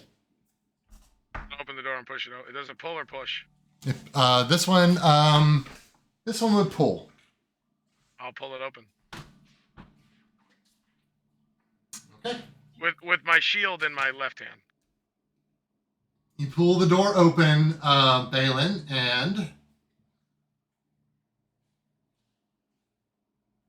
you see this area right here. I'm sorry, this area right here is actually kind of on top of this right here. This is not an actual space. Okay. I don't know. Okay. Cool. I was actually going to ask you what that is. Yep. It doesn't quite show up there. I thought it was like a shed or something like that. Right. Sure. Okay. Do I see any life? You see nothing.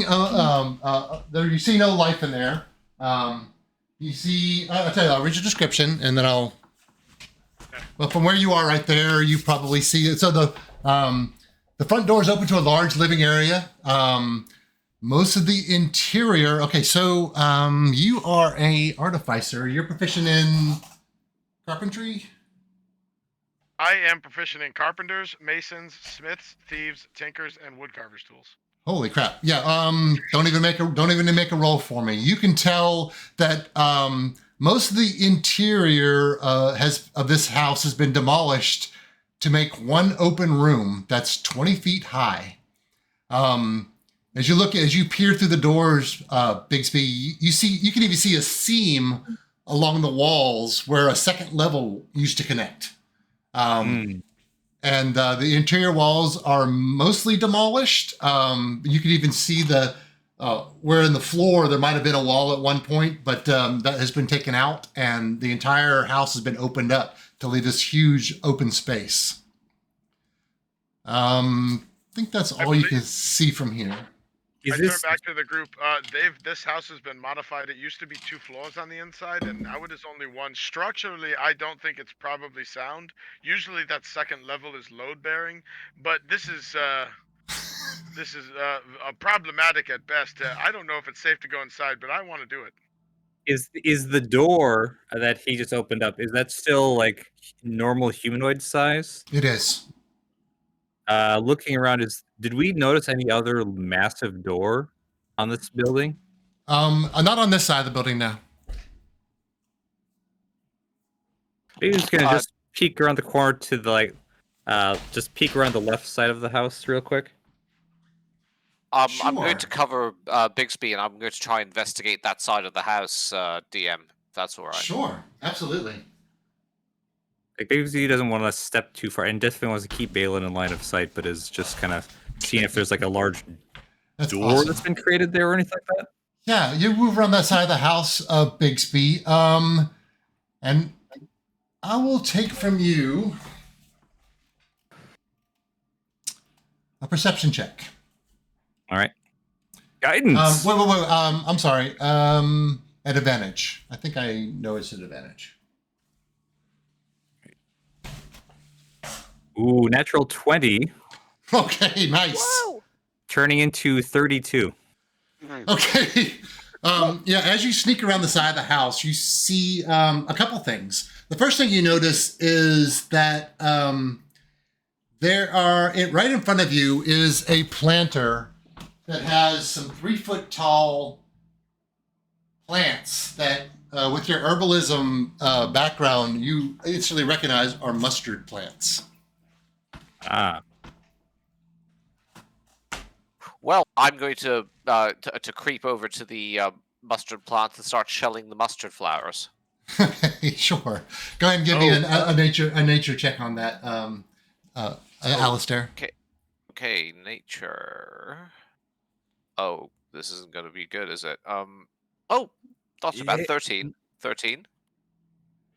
With a 13, you begin to roll the mustard seed pods between your fingers, but they seem to just dissipate on your fingertips, and you're unable to collect any of them. We might want to save that for after we're dealing with the massive giant or whatever. That's probably a good idea, in fairness. Just thought I'd kill 2 birds with 1 stone. I look around. There are no massive footprints on the plant beds, are there, or just sort of signs of giant kind having rampaged around this area? Yeah. So, Alistair, absolutely. Go ahead and give me a perception on that, Alistair. Okay. Perception. Makes me look around too. 6. Sure. No, it's a very nice garden. I rolled a 6. Very nice garden, nice house. I would live here. Yep. Guidance. Got a 22. So with your 22, looking for signs of giant feet or other things, Bigsby, you find that the areas around the house are extremely well groomed. There's no plants trampled or other signs of abuse or destruction to the incredibly lush farm terrain. Oh, we might have a very conscientious giant. Let's check out Are the you other gu- side. Are you guys seeing anything over there? I really want to go in this house. Looking at the house, does it look like, if I look at just the base of the outside of the building, does it look like there's a basement? Like, is there a stone foundation that goes down? Wow, excellent question. I will let you give me a. Where are we gonna go on that? My personal background has me looking at things like. I know it does. I know it does, and also your tools. Let's just go ahead and go with something intelligence based. Let's go with. I can use my tool proficiency. Yes, you can. I was trying to find something else that you might be able to work at. We'll go with. Base and perception. We're gonna go. We're gonna go ahead and give you. We're gonna go ahead and give you history at advantage. Advantage. That's a +7. Great. 19. Yeah. Considering your proficiency with the masonry tools and your history of knowing how a house is built, you can tell that the blocks that go towards the ground kind of get wider as they get towards the base. That it may actually go deeper than the floor that you're looking at. Yes. Atula, you're standing next to Balin, right? Yep. Yeah. The first thing that you notice is a blast of really, really warm air. Just exhaling from the building when Balin opens. And while he was more interested in the structural integrity of the floor, you are just overwhelmed by the heat coming from inside the building. Why is the house this warm? Does anyone have any ideas? We didn't see any smoke. Where's Bigsby? I smell smoke, however. Bixby's gonna join over towards Balin, who's been itchy to go inside. You smell smoke still? Because it's really hot. Yeah, you do. You still smell smoke now that it's on your olfactory sensors, Bigsby. You do. Now, did you say you're going in, Bigsby, or going to the other side? Well, I mean, if he was thinking about going outside, but if Balin's itching to get inside, he'll just join Balin and heading in. Okay. Well, what are you guys doing then at the door? I'll step in. Being Alright, sure. cautious with my steps and looking for any signs of danger, whether it's a trap or a loose floorboard or, Sure. A ball of fire flying at me. I don't know. Okay. Here we go as you again. I'll follow. As you step further into the house, Balin, I guess I didn't know what everybody else is doing too. Is everybody going in with Balin, or any of you guys hanging back, or where is your? Bixby's gonna join Balin and keep a sharp eye out. And I'll especially go if in too. especially if there's any movement from a large being or something wearing plate, and he's Sure. getting ready to cast Bless. I love it. All right. And Alistair, are you going to follow these fools in there? I am, but I'm going to be standing by the doorway with one hand on my net. Okay. Balin's got one hand on his dragon blaster. Okay. You guys are ready. Are on. All right. So yeah, sure, Balin. As you move in further, you see a fireplace in one of the corners here that's burning like full glaze. Let's see, a few more pieces of furniture here, like this. Okay, and I give you another description, just a little bit of decoration there for you guys, and I can give you guys a description of what's going on in here. As you move further into the building, you can see a little bit more of the structure, and now you can all see this. There's a door. I'm sorry. Say again. That fireplace flickering. Maybe. Looks awesome. Sorry. So cool. That really does look cool. Yeah. There is a door in the southwest corner that wait, I need to show everybody online what we're doing. I didn't even switch the scene for them. That's not good.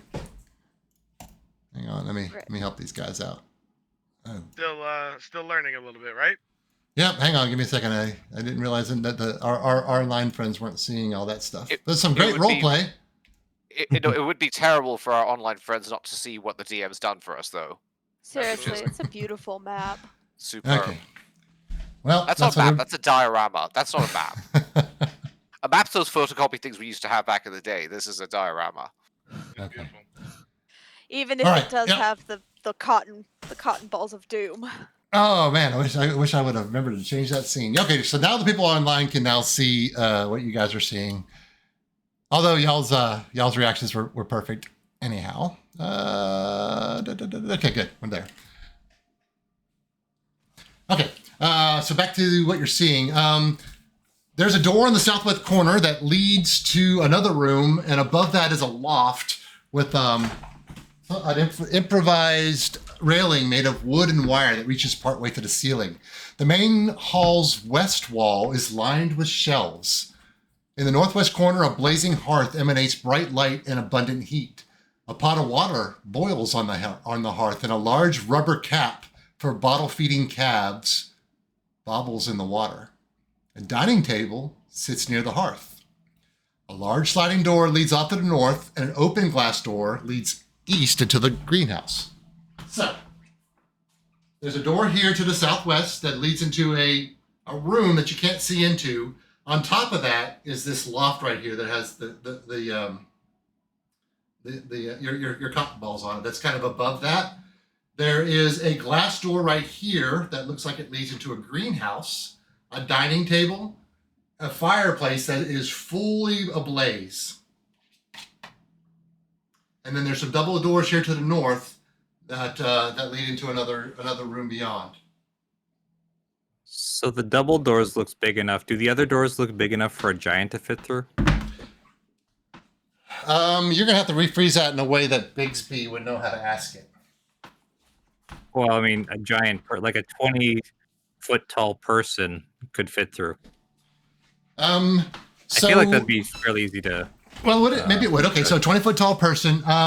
Yeah, I mean, obviously not walk through erect, but I'm sure they could crawl through it. Yes. We don't see any hatches that go into something underneath us. You see no hatches.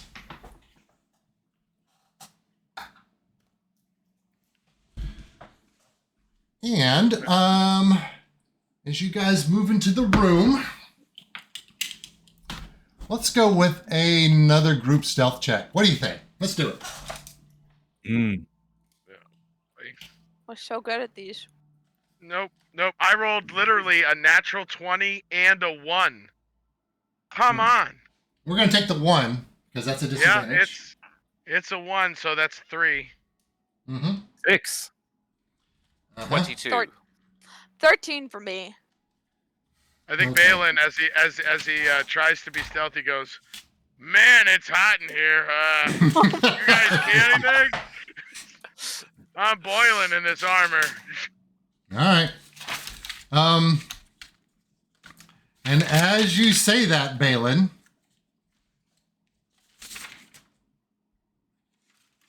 I need to find. Your red dragon. If Bigsby hears movement, he's going to cast Bless. Okay. Bigsby hears movement. Bless! Yay! And crawling, the door to the north begins to open, and kind of stooping down through the door, giving you guys an option to do something else. You see, yeah, okay. I mean, what? Yeah, I mean, I think we'd spread out a little, maybe. Okay. It basically will move one Yay. square to the right, for what it's worth. Coming through the door, you see this enormous person, a female giant with flaming red hair, not on fire, but it's just like the color of fire. She has a kind of a pale skin, a weathered look on her face, and she comes through the door, and she says, Ooh, wait. Does anybody here speak giant? Mhm. Don't No. think I do. I'll check. I doubt it. Nope. Common and Nope. Dwarvish. I could if you Common and want me to, Dwarvish. DM. If you would like to award me the language of giant today. Is that a nobody can speak giant? Correct. Okay. I was afraid of that. Yay. Um, she comes out of the door and she looks at you and she says, "Oh gosh, I want to non your car." Is your name Arthur?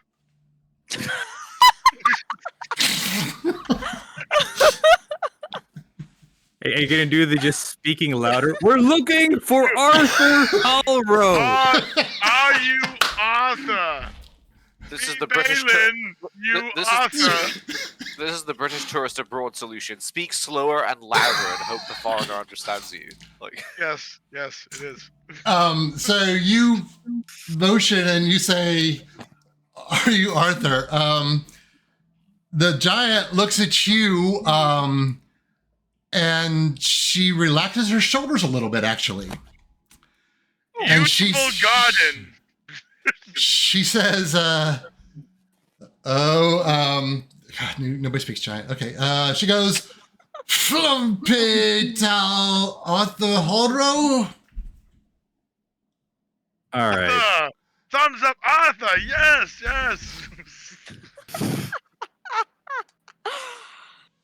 Look, guys, I Espero think and Rictoro.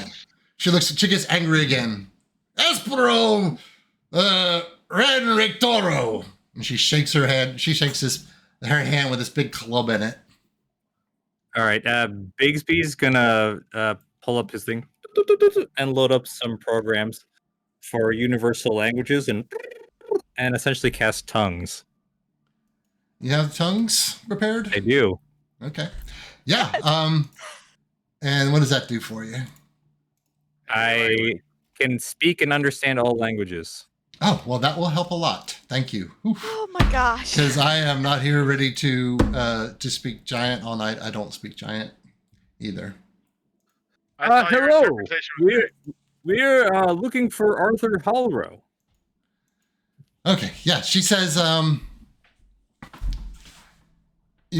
she says again, "Flumpeta Arthur Hallrow," and you understand that to mean, "Are you friends with Arthur Hallrow?" We are familiar with him and are trying to help him out. He's gone missing, and we're trying to help him.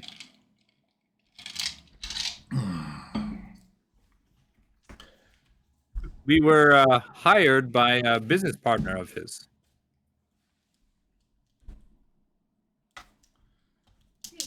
And my cats are fighting. I don't know if She you hear looks that. at you suspiciously, and she says,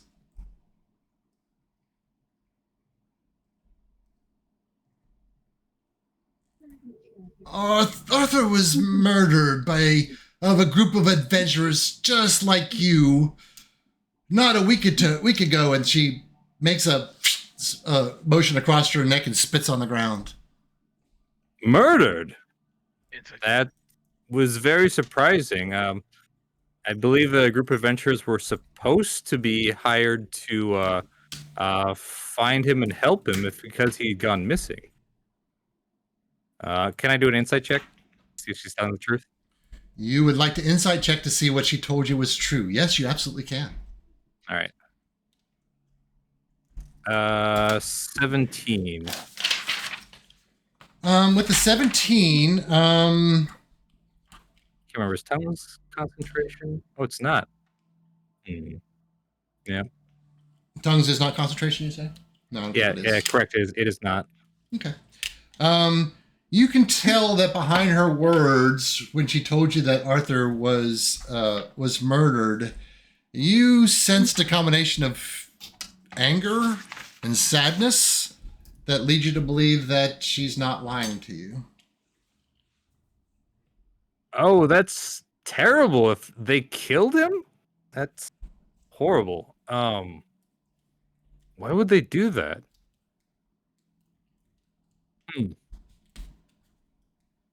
Something's not quite adding up here. Which is strange because we were hired presumably for the same task to find and help him. And do you know why they killed him? Did they say anything? I need to look at the rest of the group. What are you doing? Like, what is your posture? What do you specifically? Are you holding up your fists? You have your weapons out? You guys told me that you guys are all prepared to go to combat here. What are you guys doing right now? No. When I see Bigsby speaking apparently intelligibly to the giant, I take my hand off my net and I stand in a more relaxed posture. Same. Okay. I'm gonna just kind of relax, and I'm gonna get my pan flute out and hang it around my neck, trying to show that we're friendly and we're not trying to fight people.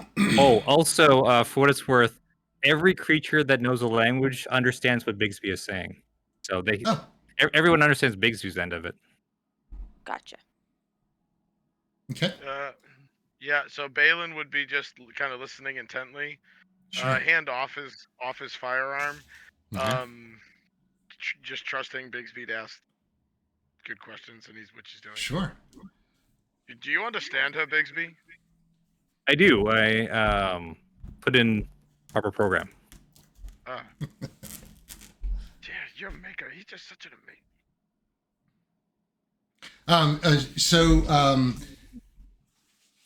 The others, they attacked mine. I had to kill them. Arthur came to protect us, and he fell. He's buried over on the hill. Did they say anything? Why would they attack him? Did they give any indication? They attacked mine. I'm sorry, they attacked yours? Mine. So Bigsby with a tongue slip, does he understand what does she mean by mine? I think Bigsby is confused as you are. Okay. I'm sorry, they attacked what did they attack? Mine! What are you doing here?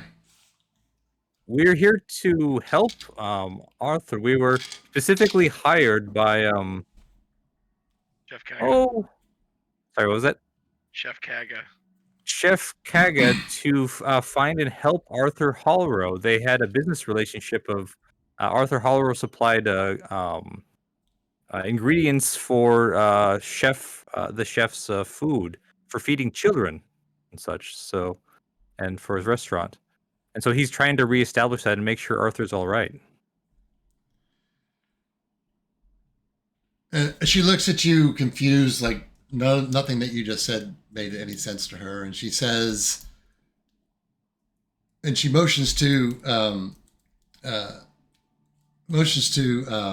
Atula and even to you, and says, "Are you a toy? Why do you bring your children with you?" Oh no!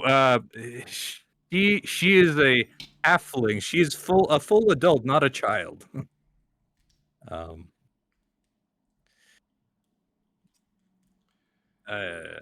Yeah.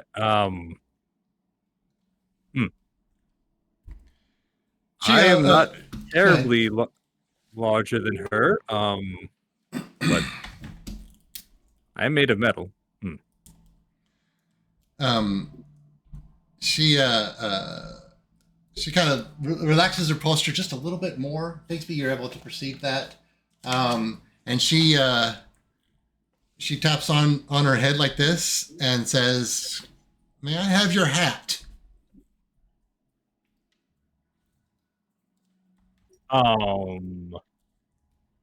Sure, for now. This is lending out, not giving permanently. She walks, not walks, but like stomps, kaboom, kaboom. And as she does, like the everything shakes and there's like, dust and stuff falling from the ground as you hold out your hat. And she takes your hat. You're giving her your hat? I'm seeing where this goes. For now. She takes your hat. And she moves away and she looks at the hat. What are the rest of y'all doing? Watching Too late. Bixby give up his captain's hat. Wait, Too did late. she... That Yeah, makes you the captain now. Why am I the captain? Because you 'Cause still I have a haven't hat. Fair. Wait, so why did you want my hat? I thought you were going somewhere with this. I want to see what I'll just make sure Bixby and Balin and Alistair, are you guys observing this? And we'll go to the next step in a moment. I'll whisper to Balin. If push comes to shove, we can take it back. I don't think she understands us. Well, she understood me. Okay. And as she takes the hat and inspects it, Bixby, she lets out this scream at the top of her lungs. She says, "Flama! Kalor! Come here!" And a moment later, you see, tumbling down the stairs, a couple giant toddlers. Awesome. Jesus. Oh, And they hello say, there. they look at you and they start speaking words that you do not understand. Even though you understand tongues, you don't understand when they look at you, Bixby, and they say "Manji, Manji," and they look at Atula and they say "Lepsy, Lepsy." And there's a couple of giant toddlers. One looks like a female that starts moving towards Atula, and one is a male that starts moving towards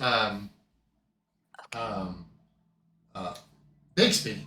If it's And coming towards me, she hands the hat to the male looking one, and he puts it on his head, and he like starts moving towards you, Bixby. Manji, Manji, he holds out his hands like he wants to pick you up. I think he's Italian. Let's. great.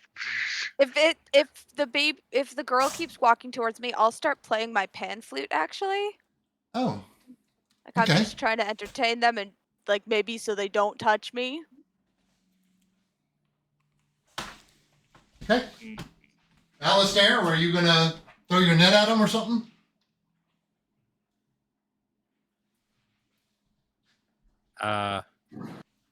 Did we lose Alistair? Is he here? AFK. Okay, fair enough. So as you begin playing your pan flute, Atula, the little toddler giant girl begins clapping her hands, not at all to rhythm, but she's like hopping around, just like saying "Majima, Majima." I will keep playing and start, I don't know, dancing around with her, like you're playing with the Yeah, like. yeah. playing with the toddler. She takes your hand and wants to dance with you. Cool. I will dance with the little toddler giant that's probably Yeah. bigger than me. Okay, and the other one, the boy toddler giant is really excited, and he still wants to pick up Bixby. He's actually trying to pick you up. Basically, we'll try to turn into dancing with him. Looking over for the mother's like, it's one of those mothers, huh? All right.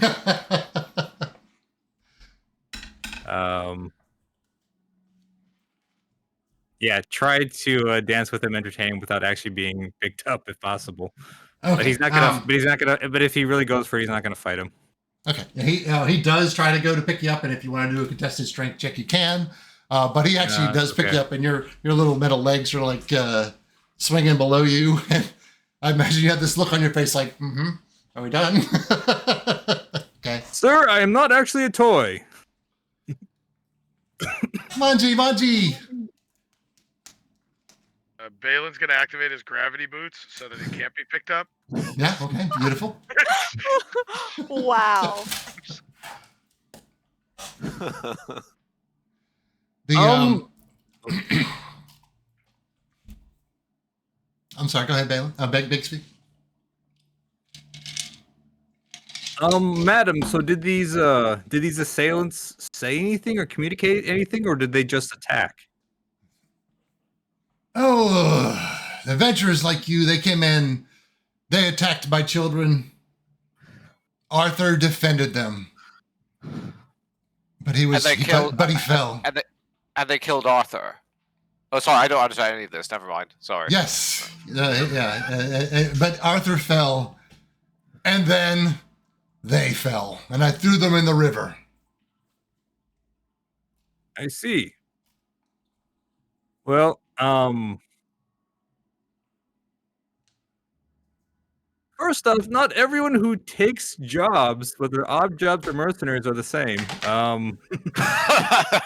That's an incredibly broad generalization, madam. But yes, clearly we are not doing that.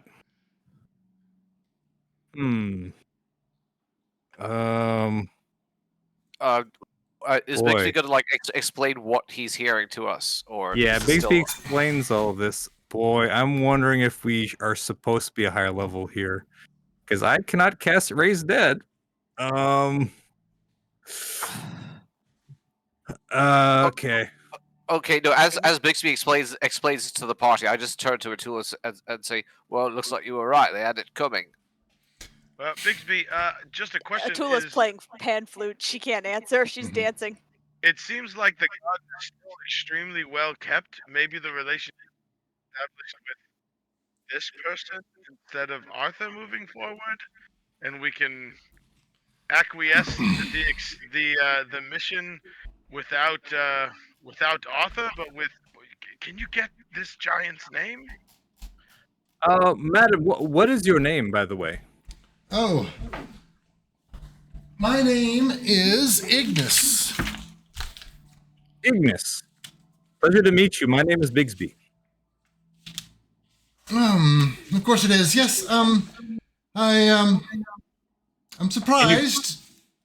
I'm surprised that my children like you so much, and of course you're still being hung and hugged and swung left to right.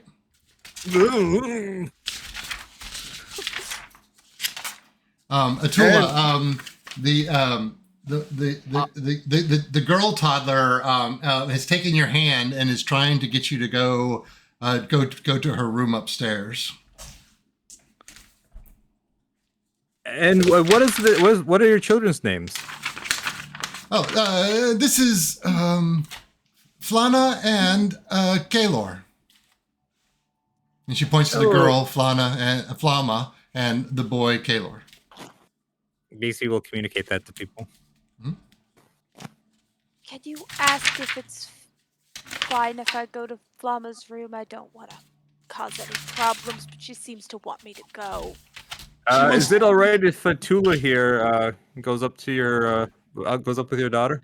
Oh yeah, Flama wants to play with your child. I better not hear any complaints. Don't hurt my children. Absolutely not. Bixby looks down his metal body and wonders how she's determined this is Bixby's daughter. But okay. I'll go with the giant child. YOLO, it's fine. So she actually just kind of almost carries you, Atula, and you guys kind of climb up this bookcase right here and end up in a little bedroom upstairs where she has a little dolly that she pulls out.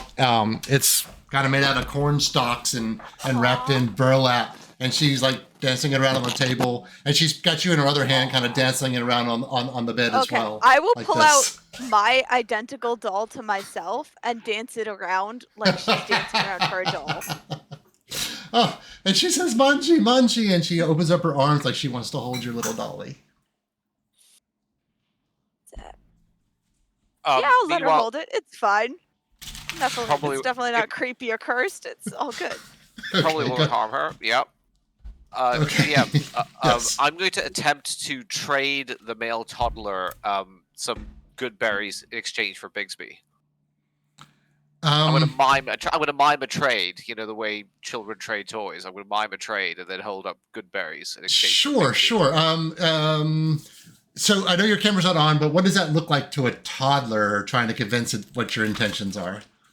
Okay. I walk up to the toddler, raise the good berry to my mouth, and then lick my lips and rub my tummy, and then I point to the berry, and then point to Bigsby, and I do the sort of finger swap gesture, like swap toys. You're not doing the airplane goes into the hangar thing? Okay. Yeah. No, essentially, yes. I'm just sort of like miming that this is delicious. Sure. I will. Look. You give me, golden gnome. I give you very tasty berry. The toddler almost instantly sees the new shiny thing that you're holding forth, and it puts Bigsby down on the ground and pulls whatever it is you handed him out into his hand, and he kind of waves it around and starts like he's not eating it, but he's kind of like swirling it around and tossing it from hand to hand like this. But Bigsby, you're no longer being toyed with. Probably could have gave him anything, Alistair. I know, but I'd give him a tasty treat. Mm-hmm. There. So what? Bigsby, can you ask her if she can still tend the garden the way Arthur did? Yeah.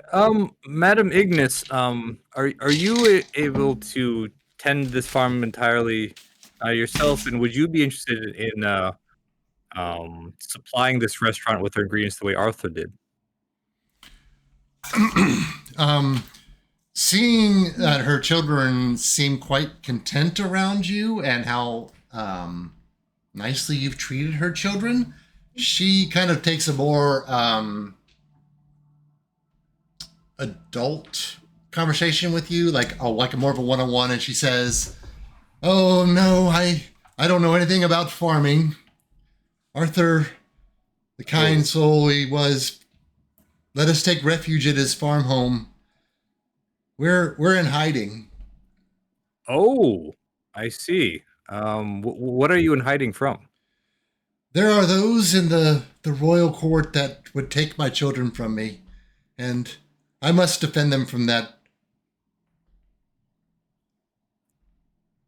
Oh, royal court. What court is this? I was a queen among my people, and the father of my children was not of court, and the powers that be wanted my children so they could not usurp their authority on the crown, and we have been in hiding. Ah, I see. I'm sorry for that situation. Are you safe here, or has there been any signs of the court finding you out, or are you pretty confident in your safety here? We'll never be safe, but we've not seen any signs of Envido or his thugs since we arrived. You're free to look around the estate or whatever you came for, but please come and go when you're complete. If you're friends of Arthur, as you say, you're welcome to look around. All right, but if you hurt my children, we will certainly not be harming your children, madam. Definitely not. Thank you for your hospitality. And Daisy will translate and convey what she walks over to the fire and begins stoking the fire, making it even hotter and hotter. Upstairs, Atula, you and Flama are up there playing dollies. Yep. She doesn't speak much. But she says things like, Iba and Manji. She says, um, uh, and just kind of just enjoying somebody to play with. I guess is where you're at. Uh, if I can get a hold of her straw doll,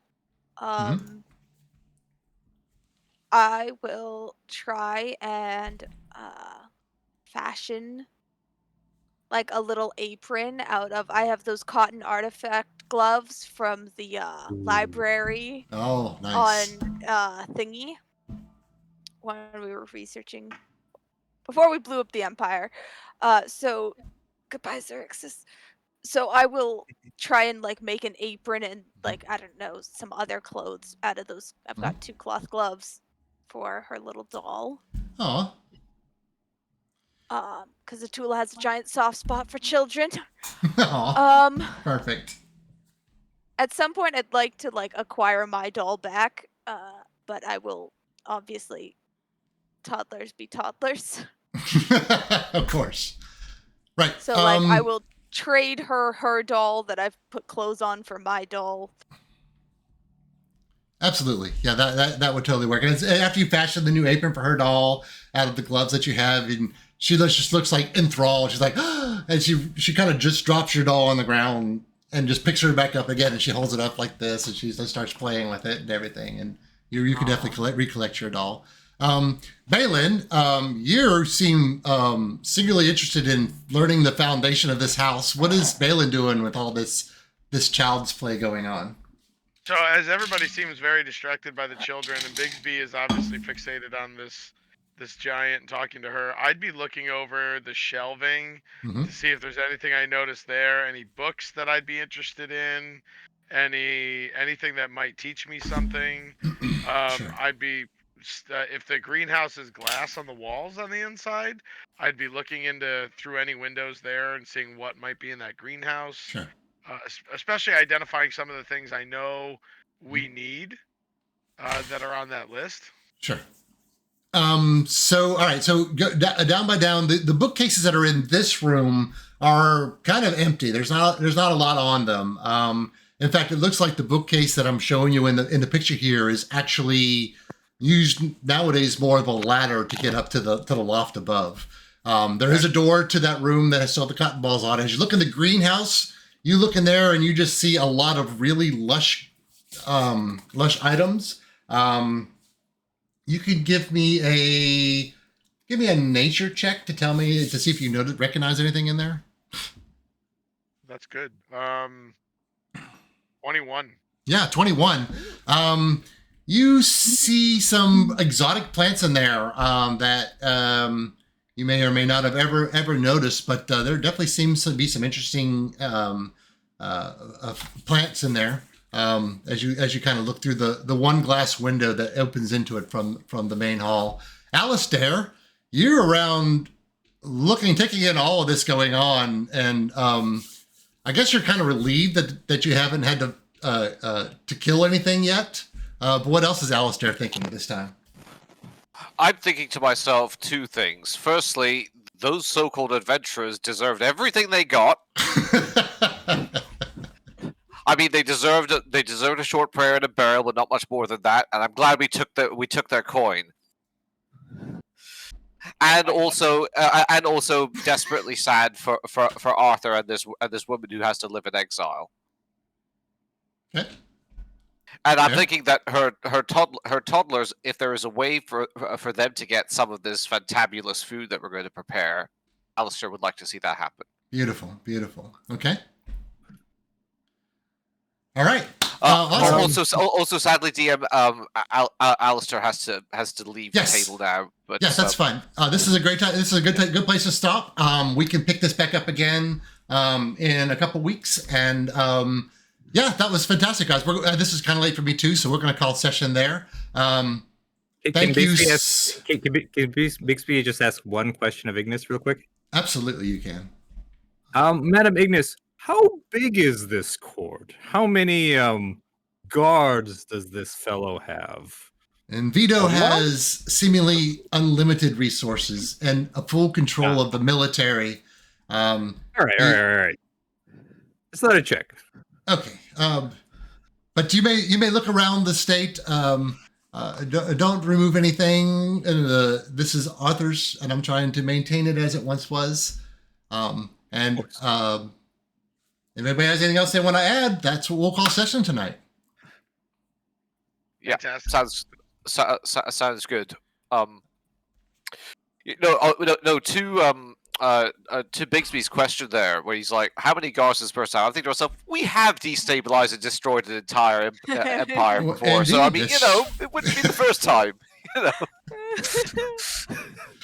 There were Yep. more of us when we did that. You're right. But, I like it. Yeah, there were what, 11 of us when we did that? Because there were 2 parties. Yep. Yeah. Yeah. But Calling in the back. You didn't secretly call in all the rest of our ex-party members for next session, did you? No. We also had maybe. we also had the bit of a key plan of having the key to blowing up their sun. So True. there's that. A little bit of help there. Right. Usually the way to blow up a giant is just to hit it enough times. Okay. But, all right, players. Go ahead. I had loads of fun, Sue. Thank you, and thanks, guys. That was a great Excellent. session. Yeah. Thank you, players. It was a true pleasure. We'll see you guys next session. And audience, I hope you enjoyed. Okay.